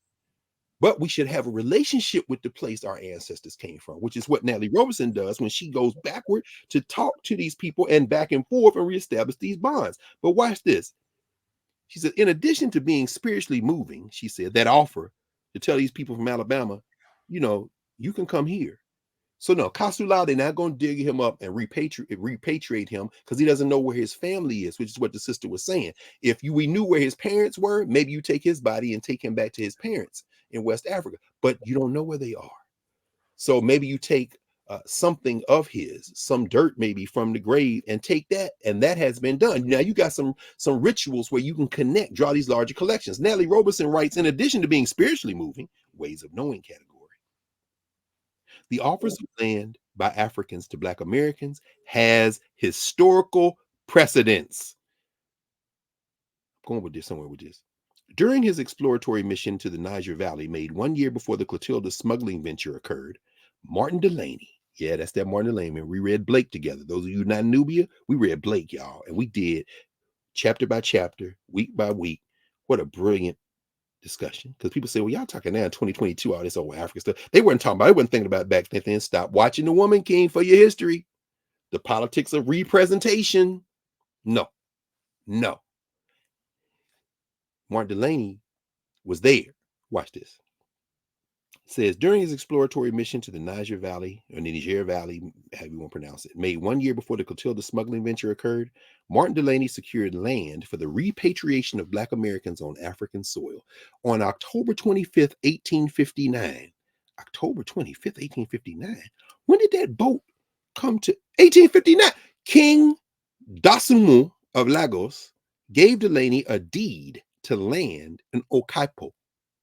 Subsequently, Delaney traveled to Abeokuta, where the Alake, or king, Okukenu, Basharun, Sumoye, and numerous Baloguns, also known as warlords, that's what she's saying, signed and sealed a document granting Black Americans the right to settle in Abeokuta among the Egba Yoruba peoples, and instructing them to use their education, intelligence, and knowledge of the arts and sciences to improve Abeokuta. Delaney was able to secure West African lands for Black Americans at a time of great upheaval, when powerful warlords were confiscating valuable, productive lands for themselves.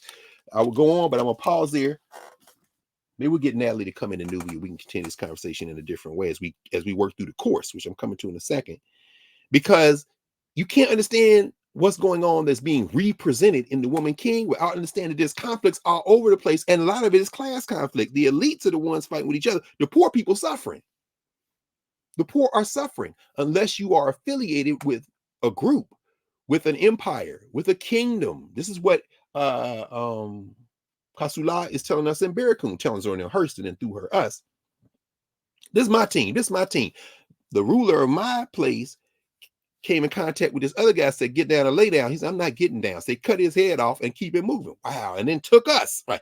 This is all conflict. What Natalie Robeson is saying is some of this stuff, Africans in the diaspora, like Delaney, come in there saying, we trying to return.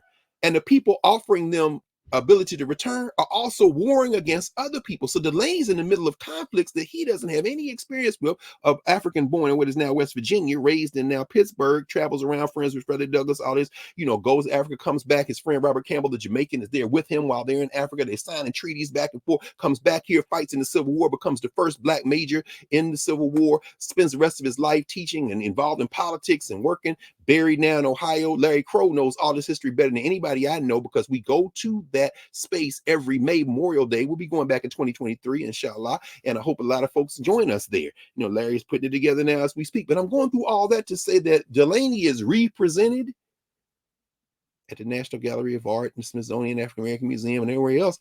He is represented through the lens of his Civil War service. What just happened? All that people, places, and ideas, and you narrated out him in a uniform.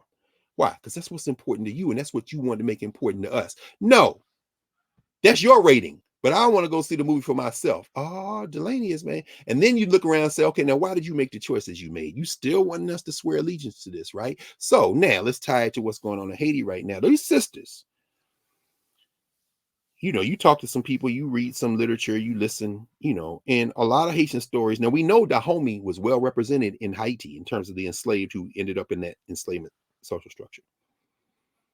Well, the speculation is that some of those who were enslaved, Dahomians who were captured and taken to what becomes Haiti and Dominican Republic, among them were some of those Agoji, some of those women warriors. And remember, we talked a lot of last week about John Thornton's warfare in Atlantic Africa, 1500 to 1800.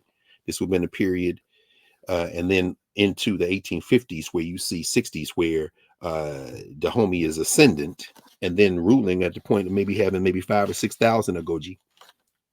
So of course the odds are they're going to be some of them caught up in this as captives. You see that glimpsed at in the Woman King, right? Except they only focus on when they're on their wagon and they've been captured now, and they're gonna get taken to Weta and sold off, and then one rolls off, and then somebody else kills himself or whatever. Okay, what about them other ones that were still on where they end up? Well, I've read and heard some accounts where the Haitians said they trained Jean-Jacques Dessalines to fight. Huh? Are they trained the Haitian Revolution? Some of that was them. You say, okay. Now Thornton doesn't name it by name, but he does talk about those Africans who were fighting each other in Africa, and once they all got caught and sent to the United States, or not the United States, no, damn near nobody came directly here. The Caribbean, Latin America, Central America, they started trading their secrets on how they fought each other, and they put that together to fight these Europeans. Warfare in Atlantic Africa, 1500 to 1800. So it makes perfect sense.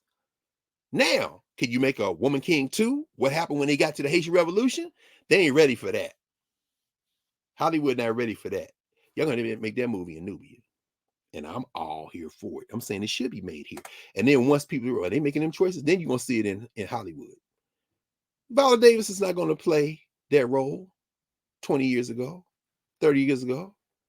50 years ago, she'd have been, she too dark, but maybe she'd have been, Diane Carroll. But now you don't play Julia no more. You can get a sword. Now, of course, you cutting black heads, which is probably as far as you can go. And you can stick a couple of white men in there to kill them. Why? Because black people don't want to see black on black heads. I want to see you cut a whole white man slave owner. In fact, I want an Afro fantasy where you just destroy all the white people and have your own place that you rule, which is the source in 1966. And now about to be two, now about to be more movies of the Dora Milaje. See, so far, in terms of the politics of representation, the only place where you can kill white people outright and ululate, you can do it in Afrofuturism. In other words, nowhere that happened. Unless you make independent movies, unless you Holly and Shriek, where you can make Sankofa and handle your business. But the Dora Milaje are the Agoji. That's not speculation. That's been written about 1,000,000 times. So if you want to look at what the Woman King looked like if you was free, that would be Wakanda. Wakanda forever. Right. So if you want to watch what the Woman King would look like if you got to make your own choices, you got to go to Fantasyland, and that will be November the 1st, called Black Panther 2, Wakanda Forever. And even on the promotional materials, I'm walking out 2:00 in the morning after watching them. I went to the midnight show because ain't nobody in there. Ain't nobody gonna bother me. I got my hoodie on. And so, y'all don't know me from nobody, which is the way I love it. So I'm sitting there and I came out and, I'm looking at the promotional for Black Panther 2, and it's all sisters except for Winston Duke. And he's on the corner. I said, I see where it's going. Y'all about to make all the money. Why? Because just like in voting, the number one demographic for the Democratic Party in the United States in this duopoly we call American democracy is voters are black women. Number two is black men, and not too far behind. But I'm saying these sisters coming to see this, and I'm coming too. So, but that's Afrofuturism. Now, Afropresentism, Afro-memory, Afrofuturism. But here's where it gets very interesting. Continues to get interesting. So if those sisters end up in Haiti, let's spend a few minutes before as we kind of begin to think about how these implications work. Let's look at these charts as it relates to what's going on in Haiti today. Some of those Dahomians end up in Haiti, many of them. In fact, Vaudon is at its center. Dahomey, Benin, of course, all this is spillover. When you see Djimon Hounsou, did a wonderful little documentary on Vaudon. He said, my name means born in the voodoo shrine. Djimon Hounsou, the actor. So you see in another military form, I just think of a movie he was military in, which is, of course, boom, boom, boom, boom, boom, Gladiator. Russell Crowe, all about war. War is not the answer. I don't care whether it's Gladiator or Woman King, but why you always fighting all the time? It's counterintuitive. You meet the man say war and gender. He's saying it's not natural to take people's lives. So were you pressed into this? Were there some people who forced you into this? It's usually coercive, whether it's internal or external. But anyway, Djimon Hounsou, who is also in Black Adam.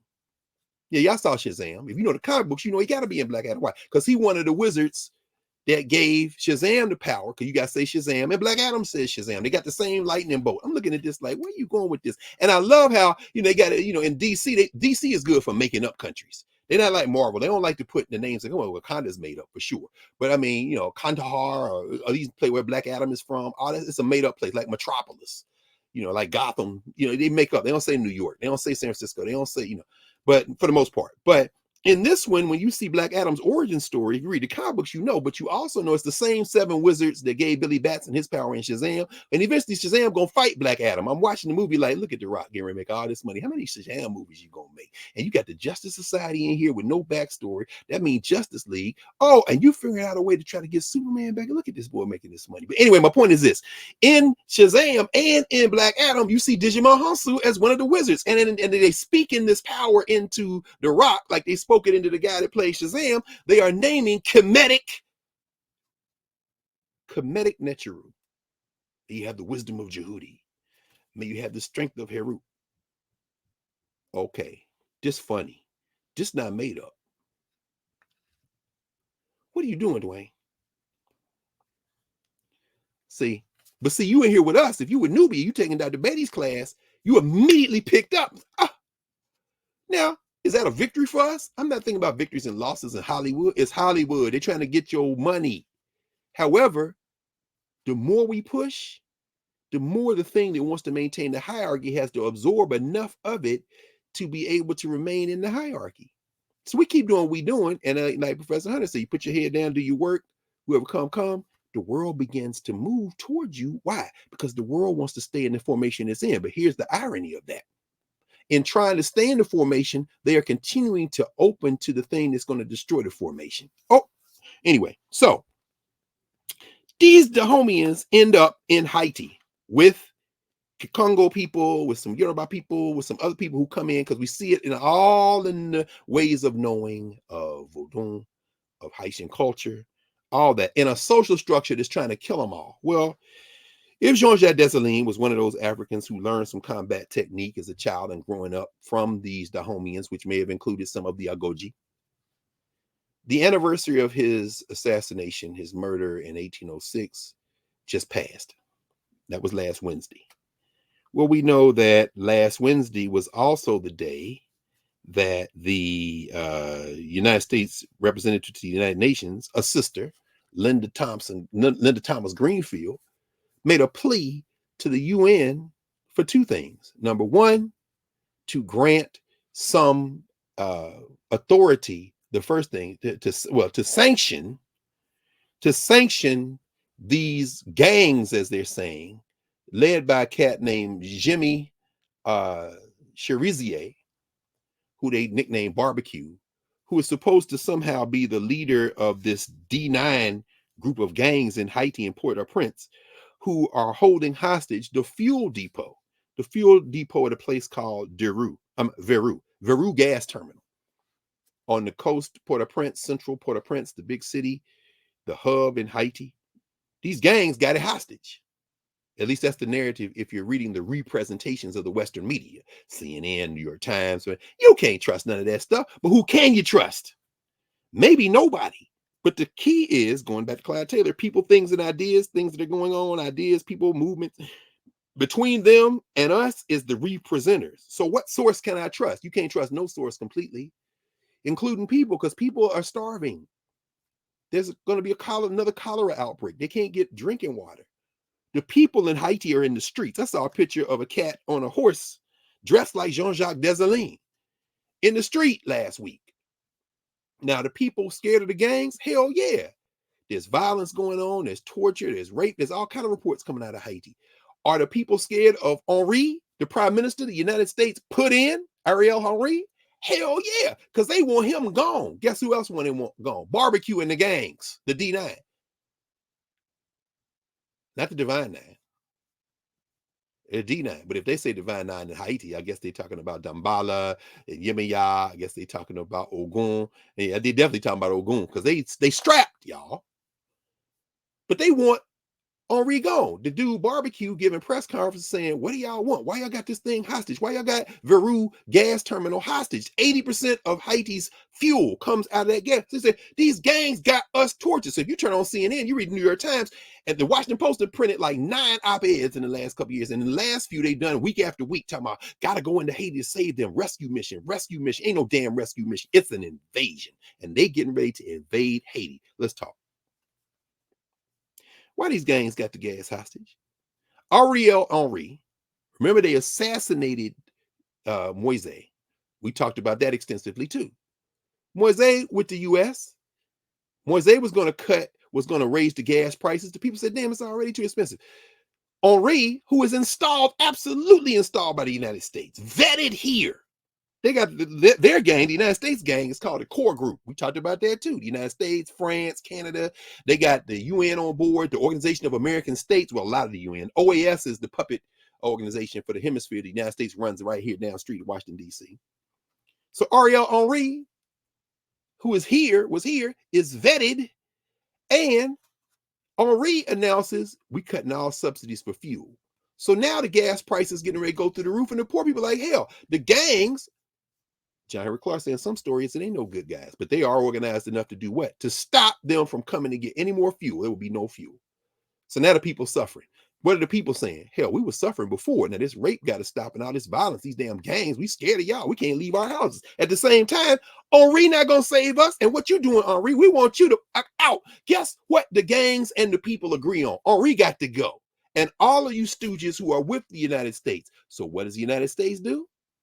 Last week, the anniversary of Dessalines assassination, which in the representation of the history of Haiti, if you listen to the social structure, you know, why is Haiti in such trouble? Because it's just black people. They violent. They violent as hell. They cannibals and they got voodoo and all that old BS.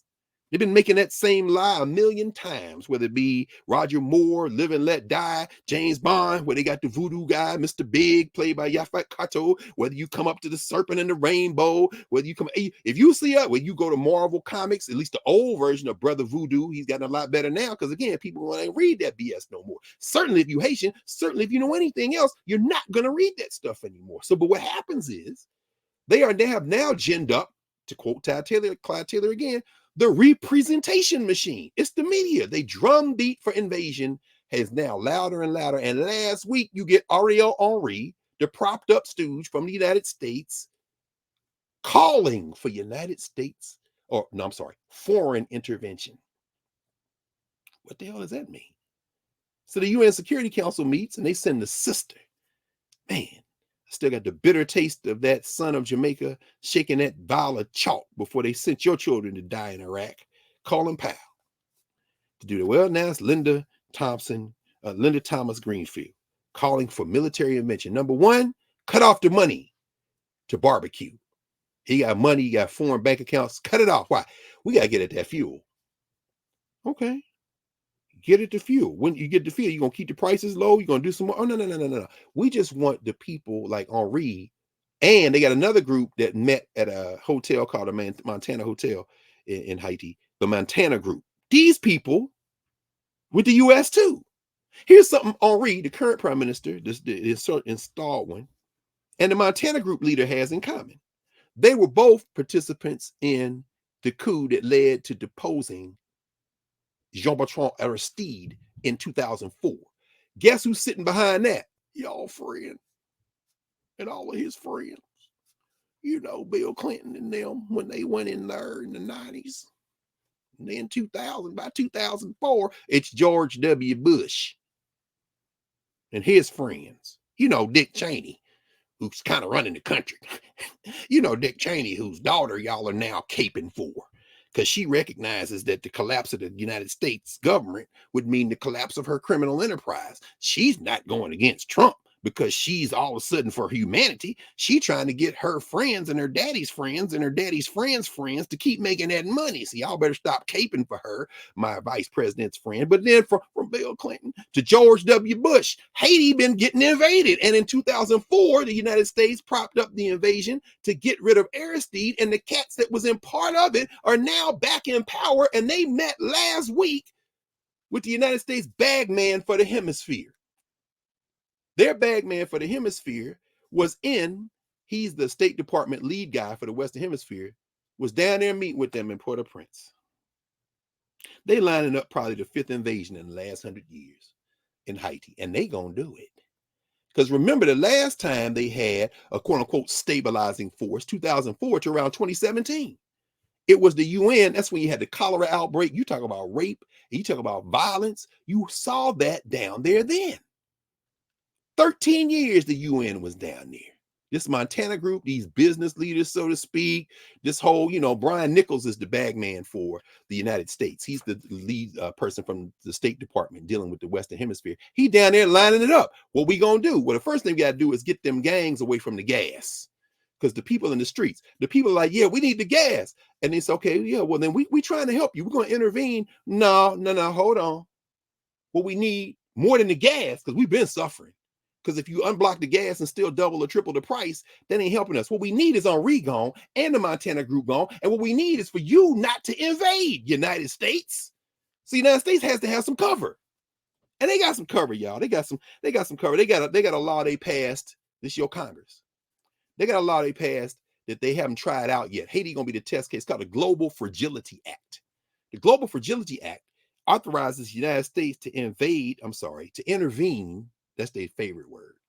Intervention, humanitarian intervention. No, it's an invasion.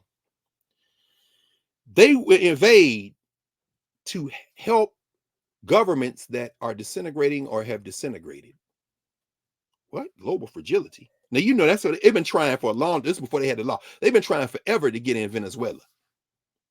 Right? They had that clown Juan Guaido, who every time he show up in public, somebody slaps him, babies, old people come out the cemetery, slap shit at him. He got little ears flopping in the wind. He's like a comic relief. In fact, today's Financial Times, they haven't invaded Venezuela. And the hillbillies seem to think that Hugo Chavez is still alive. But guess what? They get ready to stop with Venezuela. Why? Because Russia and OPEC Plus playing the oil game with the United States. And so here are the headlines the last few days. I'm going to read out this little article, a part of it called Venezuela Interim Government Faces Acts. And now even the money paper, the FT, got interim government in quotes. Why? Because they keep trying to say that Juan Guaido represents the legitimate government of Venezuela. Anybody vote for Juan Guaido? Nicolas Maduro, problems notwithstanding, the elected guy. Juan Guaido is the U.S. guy. He always here in D.C. at hotels and hanging out, meetings. Then they send him back down there to call himself the legitimate person, and they beat his behind in public restaurants. He running from people in the street, and he can't. But they've at least up until now been willing to keep trying to prop him up a little bit. Watch this.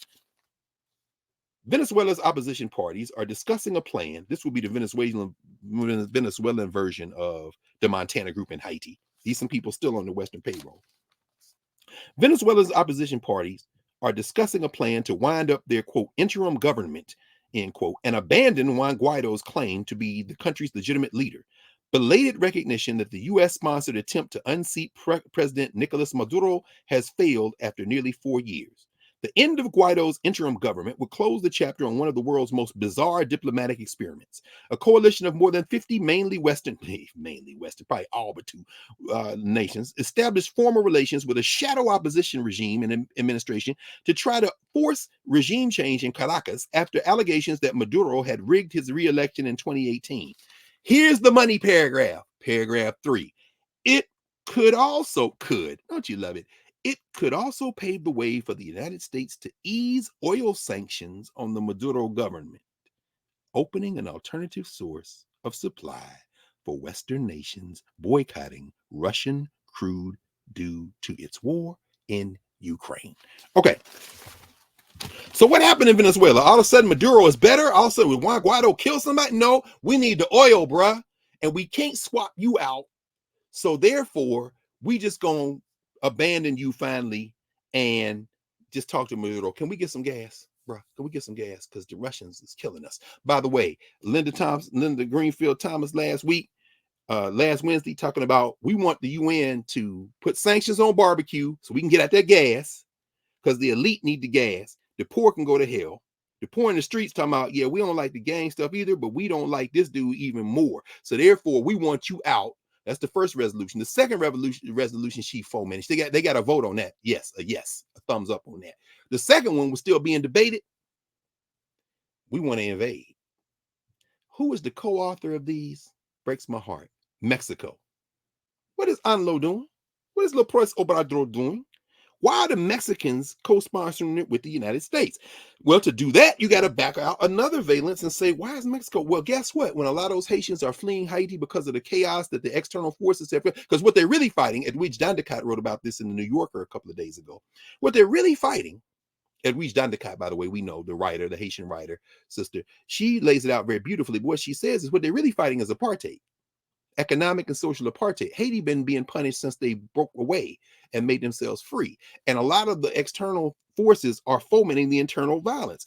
A rough parallel to what's going on during the enslavement of Africans in West Africa. Different, but similar enough to make the comparison. And Edwidge Dandekot said, she said, I'm talking to people in Haiti. I was last home in 2018, haven't been able to go back. But every time I'm talking to people, whether they be on the island or in the Haitian diaspora, which is huge, they're saying, this is external foment.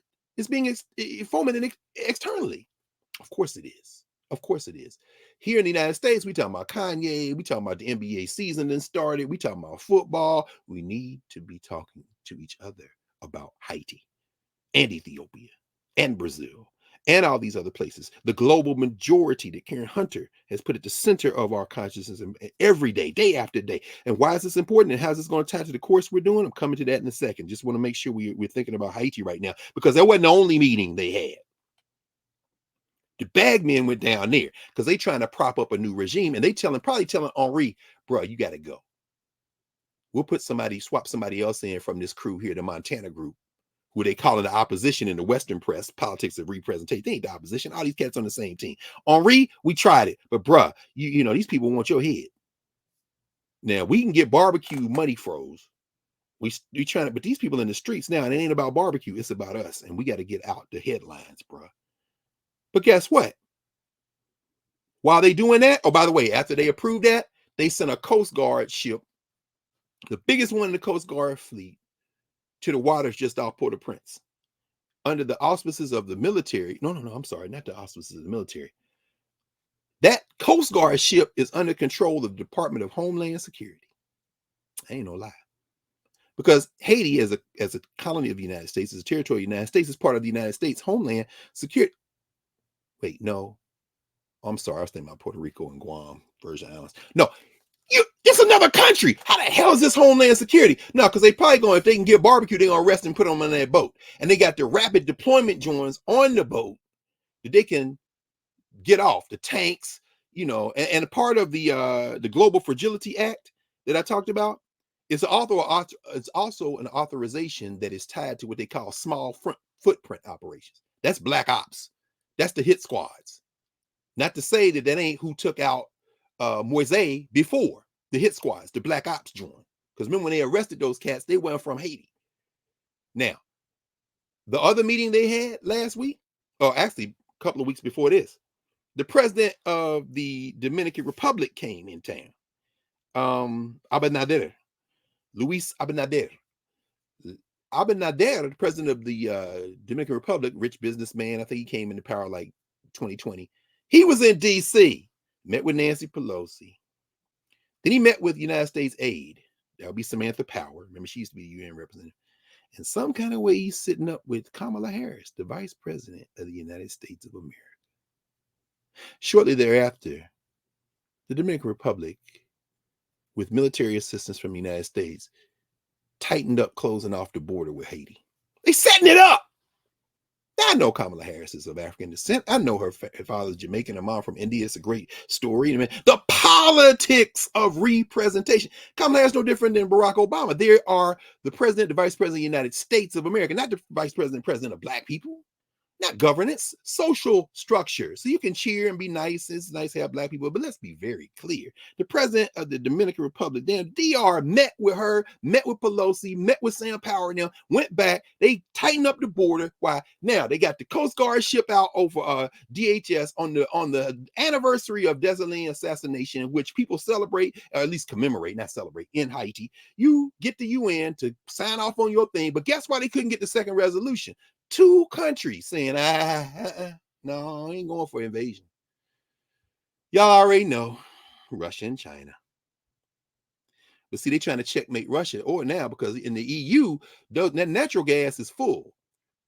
While I don't want to get too deep into that, but I'm going to talk about the EU another time. But over here in this hemisphere, the United States is like, okay, we're going to finally kind of loosen up on Venezuela invasions because Juan Guaido can't get it done, and we need access to that oil. So therefore, because Russia has got us choked off. Well, that same Russia and that same China were in the United Nations last week saying, oh, about the second, y'all ain't going to invade. But the reason, of course, Mexico is on, I think, include the fact that a lot of Haitians who have been forced out of Haiti are in Mexico, the southern border of Mexico, just like they were in Brazil before. And all that talk with the white nationalist governor of Texas, Abbott, the one in Florida, that chin fool, that puffer fish, DeSantis, who there's a long piece in the FT today about him, calling him Trump with a brain. That's how they like to talk about him. All that stuff about illegal immigrants. Remember some Venezuelans? Those were Venezuelans he took from Texas and sent to Massachusetts after stopping in Florida long enough to touch down and then get back up in the air. Well, a lot of them were Haitians. Remember that was Title 42, where Trump, then Biden, no more Haitians coming in. Title 42, but those Haitians were in Mexico in the first place because they were fleeing what was going on in Haiti. They end up in Mexico, which is why I think must be a reason that López Obrador is co-sponsoring these resolutions at the UN, which still sticks in my throat because he's supposed to be a leftist. In some stories, it ain't no good guys, but all of this has been moved by pushing and pulling. So anyway, we need to pay very close attention because they're getting ready to invade Haiti. And now we end with how all this makes sense in the context of the class. So let me pause, go back to where we started, and come forward. And this will be very brief. We started, our point of entry was really talking about the politics of representation. Whether it be Soledad O'Brien talking to you, Professor Hunter, about why and how they made the film now on Rosa Parks. Whether it be everything from The Rock and Black Adam to The Woman King. Clyde Taylor will tell us this is about the politics of representation. And representation is all about what he calls the art culture complex, what we can think of as the social structure that has a seated interest in managing how we think about moving through the world. But that is the case for all governments. That's the case for all structures. But then those structures are not the people. The people can bang on them and push on them. And by the way, if you haven't voted already, if there's early voting in Georgia, Maryland starts this week, get out there and do that if you're in the United States.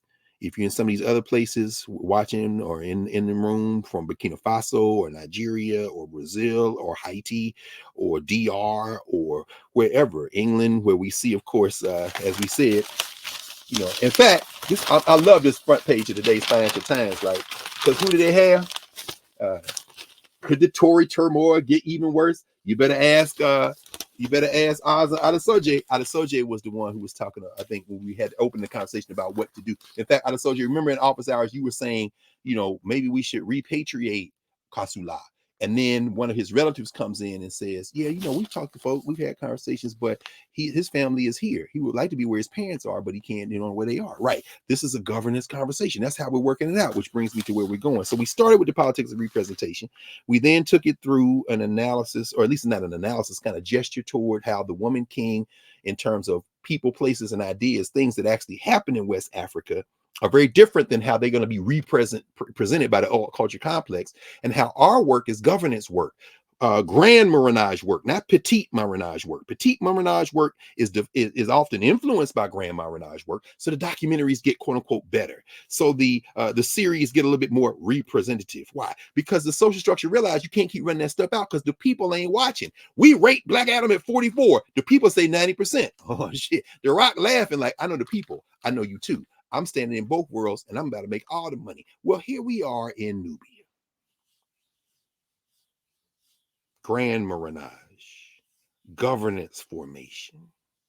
Here we are with a front porch where we invite in everybody who want to click the YouTube and see. Come on in. And if you don't come on in, we still influencing, because the influence ain't Greg Carr, it ain't Karen Hunter. The influence is us having conversation with us.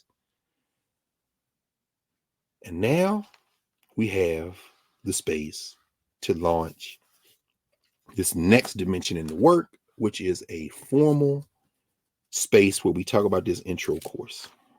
The interest, and I want to read from Financial Times Weekend today. This gives us a very different and very intentional frame.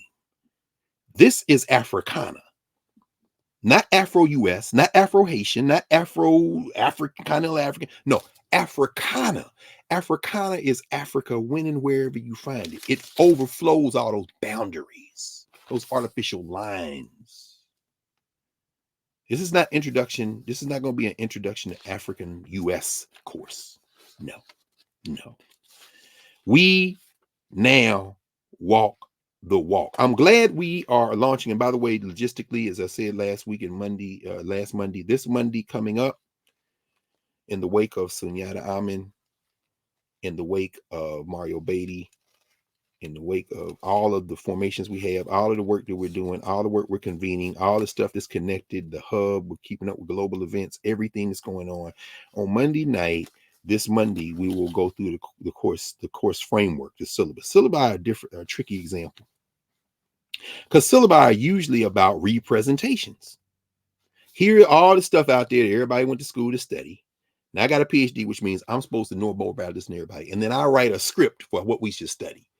Okay, my contribution is because since I do all the time, reading, thinking, watching, listening, observing, that's my contribution, but it's not a syllabus like boom, boom, boom, boom, boom, boom, read this, do this, read this, do this, read this, do this, because there are issues of assessment.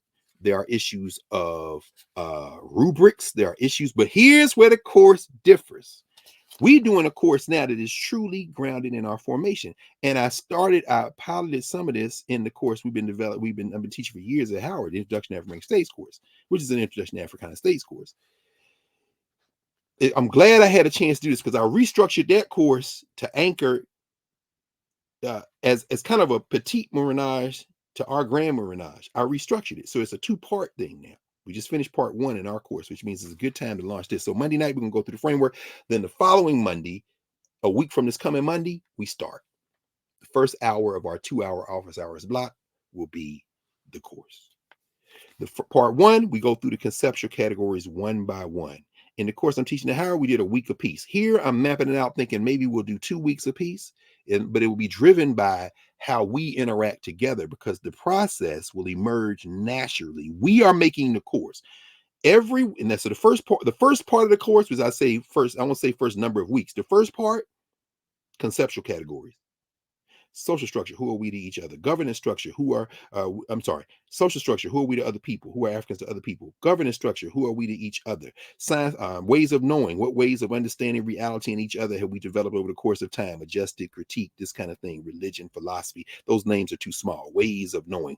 Fourth category, science and technology. What way of acting on our material environment have we created or adapted to serve our purposes? Then whoever the we is, depending on where we are in time and space. The fifth category, cultural meaning making. At different points have we made texts and practices to mark our time and around the sun and in the context that we've created. Sixth, movement and memory. As we go through time and space, how do we mark and remember these moments? A cat riding on a horse in 2022 last week in downtown Port-au-Prince as they're protesting to get rid of this propped up prime minister and all the stooges from the United States, and he dressed like Jean-Jacques Dessalines. Movement and memory. How do they remember Dessalines? You understand? So part 1 will be those categories. But here's where it gets interesting. We take the dialogue that we have, and everyone in there does 2 things: contribute to the dialogue. So there are going to be some anchor readings. We'll go through those Monday. They kind of start the conversation and give us some people, places, ideas, facts to throw in. And then we bring in everything else, the things we know, the things we experience, whether it be our families, our communities, our studies, where we've been around the world. And because it is Africana global, we are literally making this class week by week. And as we make the class, we then take what we've done collectively and go into the spaces we are individually and transform them. That's how a class should work. The class isn't about licensure, in other words, credit, although that may come down the path. We'll see. This class isn't about assessments, taking a test to see what we've learned. No, this class is about coming in, having a conversation and saying, we got people here in West Africa right now And as we're having this conversation, this is a prompt for them to go ask some people or to contribute something they know. And we've already seen it in operation as we go Monday through Monday through Monday through Monday. And that conversation then finds its way back in to help not only transform the courses we're having it, we're making this road by walking it, to borrow from Paulo Freire. We are also taking that. And people ask me all the time. In fact, Bishop, I owe you a call, Bishop Kamathi, and the Shrine of the Black Madonna, and all of the ministers who through the shrine are here every week. Imagine that, the whole Shrine of the Black Madonna, the ministers in this space with us, all together, part of us. Well, guess what? No way we can do what you do. But here's what we can do. In constant dialogue, you contribute to this by saying, this has been our experiences. This is how we think about ways of knowing. This is how Bishop Clegg dealt with it. This is how we deal with it in Houston. This is how we deal with it in South Carolina or Atlanta. This is how we deal with it in Detroit. This is how we deal with it in West Africa. And then somebody else comes in and say, I'm a Vodun practitioner. I'm a Mambo. This is how we would think about it. You know what? I know that story about the Agoji coming in. Man. Come on, man. Come on. How much did y'all pay for a class like that? I mean, at this point, Howard is 50 stacks a year. At this point, Harvard is very, no. This is Christian Danubia narrative. That's it. Well, do you get class credit? See, there you go, driving it with the social structure question. The question is, did you take the conversation we had last week and build your own curriculum? Because all this is being recorded and all of it's being driven by stuff as we're gathering our archive, that you then say, I need an after school program. What do you suggest? What do you mean, what do you suggest? We're building it together. You take this now and make the slight adjustment in the existing after school program. This helps us in Philadelphia Freedom Schools. God knows, because I take all the stuff back. We going into that conversation. This helps in the conversations K-12 we're having. This helps at your university course where you come and say, you should add this reading. And by the way, this is the insight I got, not just from what we read and discussed, but from somebody who has this direct experience. Oh my gosh, this is governance. This is a course of governance that has the intended consequences, which is to obliterate the hierarchy. We obliterate the hierarchy. Everybody brings their expertise. And those of us who have more expertise in one area other than the other, it ain't over somebody. It's contributing to this larger conversation. And as we do that, our framework enables the ability to do research, to have organizational formations come out of that. Because guess what? These young people have homework now. What's the homework in the course? Well, you got to read the stuff for a week and we have conversation. Homework for young people is to pursue some of these things that have been discussed and link it. Now go talk to all the elders in your family. Bring that in. We've been talking about that in office hours for quite some time. So Monday night then, as we envelop in the class week by week, the texts are not just the assignments. Those are going to change too. Every time we do, it's going to be a different conversation. Because guess what? The clearinghouse we are assembled as people contribute. You talk about a bibliography, that's a master bibliography. It ain't just books, it ain't just articles, it's clips that have been recorded, it's family recordings. Now we got an archive and the narrative is course shaping. In other words, this course is about sharing and collective. Now let me finally end with this in this context. Because guess what? This is where the world is going. 206. Let me take about 5 more minutes, we'll be done. There was an article in today's Financial Times I thought was fascinating. Let me see if I can find it quickly, because as I was reading it, I was saying, do you people just like get in my head and then y'all put stuff out on the day when I'm gonna talk about something? Let me see. Maybe let me see. It's not House and Home. Maybe Life and Arts. Yes, Life and Arts section. This is Rana Foruhar. Rana Foruhar. RANAFOROOHAR. Rana Foruhar. After decades of free trade promising prosperity for all, nations are retreating behind borders. That's what's going on now. The hillbilly horde in the United States, the white nativists who are saying United States. And by the way, I didn't talk about it. I mentioned it last week, but maybe we'll talk about this maybe a little bit more on Monday. The lawsuit I mentioned last week, the Deirdre Farmer Pellman and the Restitution Study Group tried to sue the Smithsonian to tell them not to send back 29 of the 39 Benin bronzes they have, valued around $200 million, because they said that those Benin bronzes were made out of metal that some of those were made out of metal that was melted down from the ingots, INGOTS, that were traded by the Portuguese to purchase black bodies. And so what they're saying is you shouldn't do. Yes, and that's nativism, man. That's that blackface nativism. It could be called anything. Foundational Black Americans, BA1, ADOS. Black nativism is a form of nativism. Underneath it is pain. Underneath it is suffering. Underneath it is a righteous cause that we must advance. But when you de-link your cause between your situation as a person of African descent or as a person who has been oppressed in a hierarchy from other people around the world who are in oppressive regimes that are connected to each other. Again, the United States coordinating as they get ready to invade Haiti. They talking to the EU and they say, okay, now we're getting ready to go ahead and recognize get rid of Juan Guaido and recognize Maduro because we need this stuff. Don't you think they sitting over there? They already mad at Macron in the United States because Macron has started to go rogue. He having meetings with the EU and the Russians and he trying to get together. Macron is like, but we can't wait on y'all. And in UK, they blowing up now because now they got to worry about it because the thing they tried to launch in the UK, the United States, is the same game plan the white nationalists have. If they get back in power, if they take the House of Representatives and the Senate and then get the presidency, they want the same austerity measures that Liz Truss put Liz Truss out. Except here, they can kind of float it because they can print money and they got a bigger economy. The U.S. had it's the same plan that that signing pen Trump had. It's the same plan George W. Bush had. In other words, give all the money to the elites and the devil take the hindmost. It got Truss in trouble because the UK economy not big enough to take that hit, and the people revolted. But anyway, my point is this: they're coordinating at the top. We need to coordinate at the bottom so that there is no top and bottom. We can overflow those boundaries.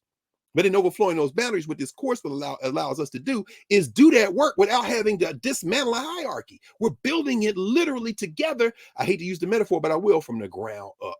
The ground is us. That's where the people are. So anyway, in this article, My Guide to a Globalizing World, what Rana Forhar finally recognizes is that that's how the world is going. Let me read to you very quickly, just quickly.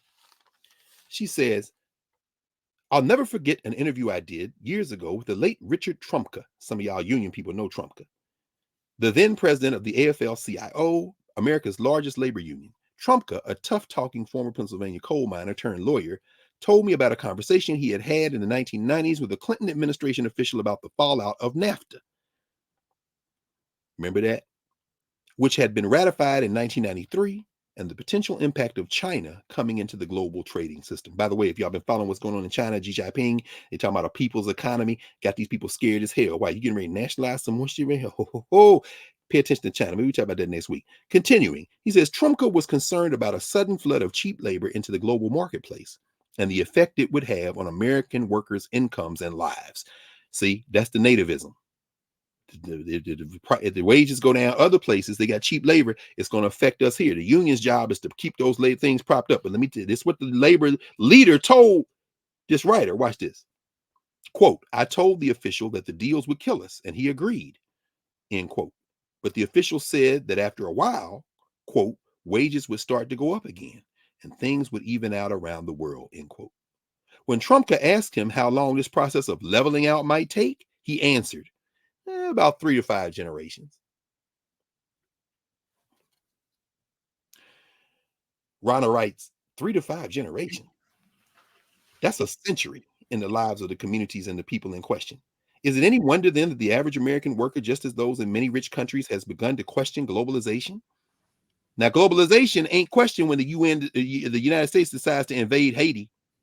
It isn't questioned when they just sent about 3 weeks ago another 1,000 troops from Texas National Guard to replace the ones from the Maryland National Guard. They got stationed in Djibouti, in Kenya, in Somalia. There's a permanent U.S. presence over there. That's globalization too. But when it comes to us getting together, hold on now, you're an American. You stay away from them Nigerians. Okay, none of y'all Haitian. That ain't how y'all get down. No, it's only how you want us to get down because you understand the key to it. Continuing, he says, or that nationalism and populism are on the rise. That's how it happened in Italy with this new fascist prime minister they have, this lady, 45 years old.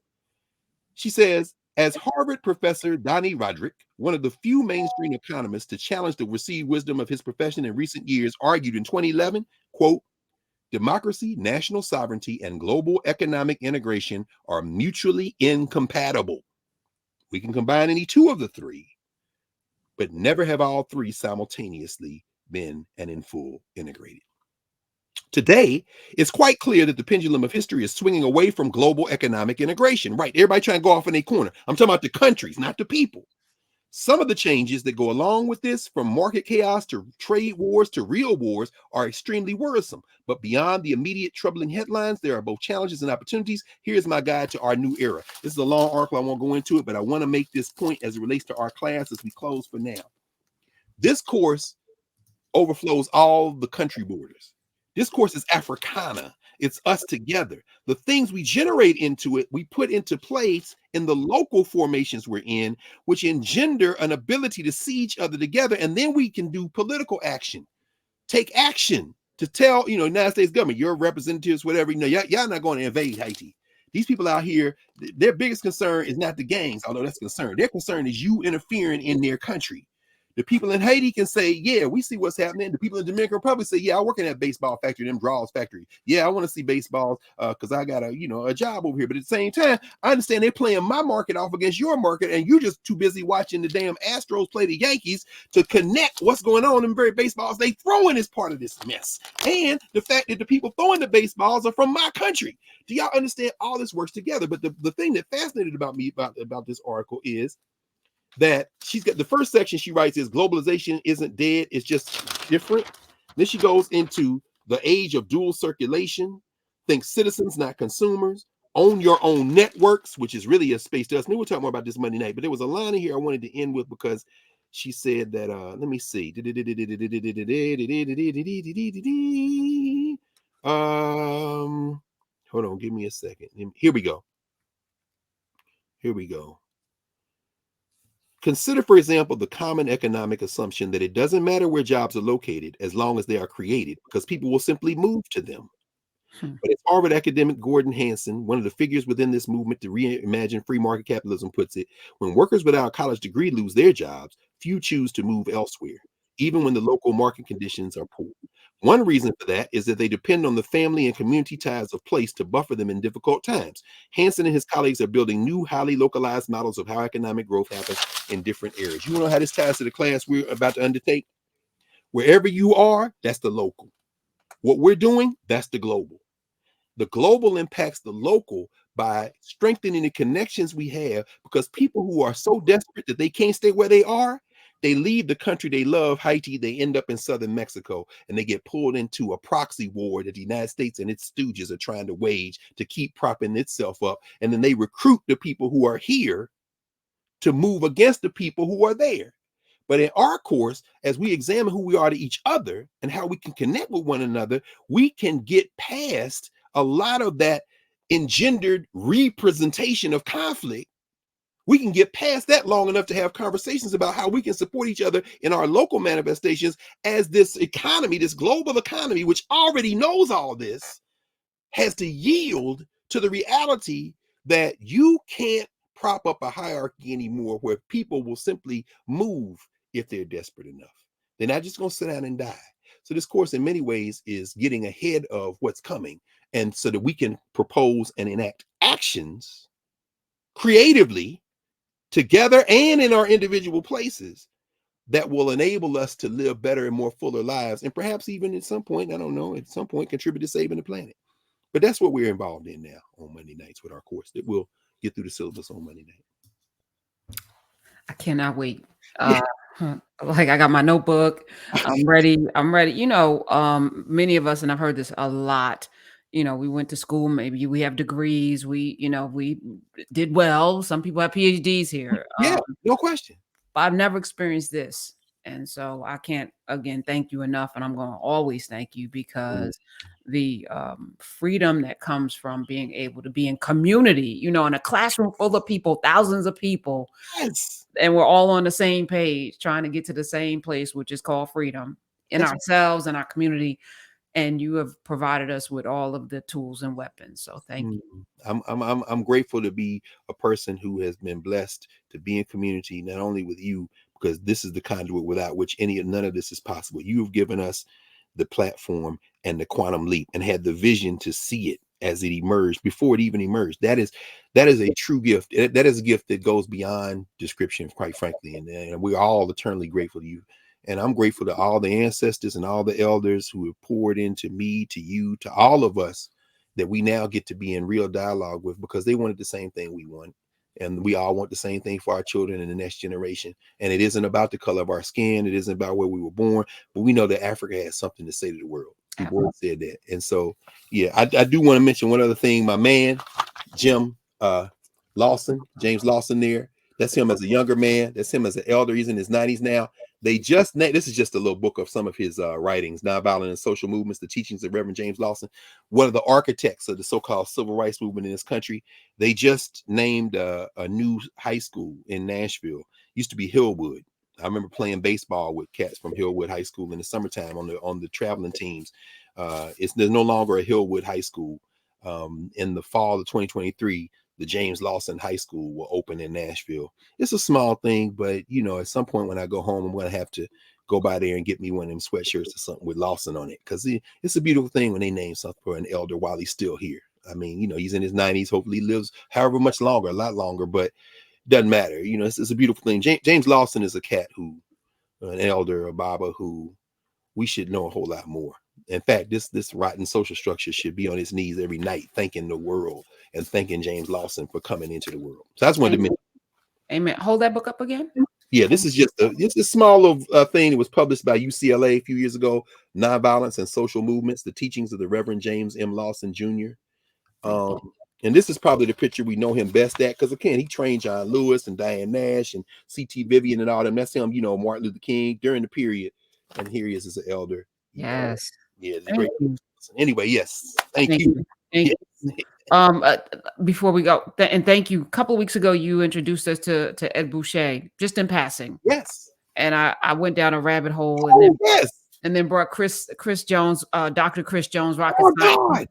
And I didn't make that link. He's a fit, right? And Dr. Chanda Prescott, who's an astrophysicist, you know. Yes. And I had them together, and we got to have an amazing conversation. But it couldn't have happened if you didn't just in passing just drop that. And I was like, first person to get a PhD, and I'm like, who is this out? Physics from Yale, black man. Of course. And then you have that conversation. Bless unknown millions. Yo, put those two together, and all they know in the social structure is this guy's running for no, that, you know what? Say less. I got this.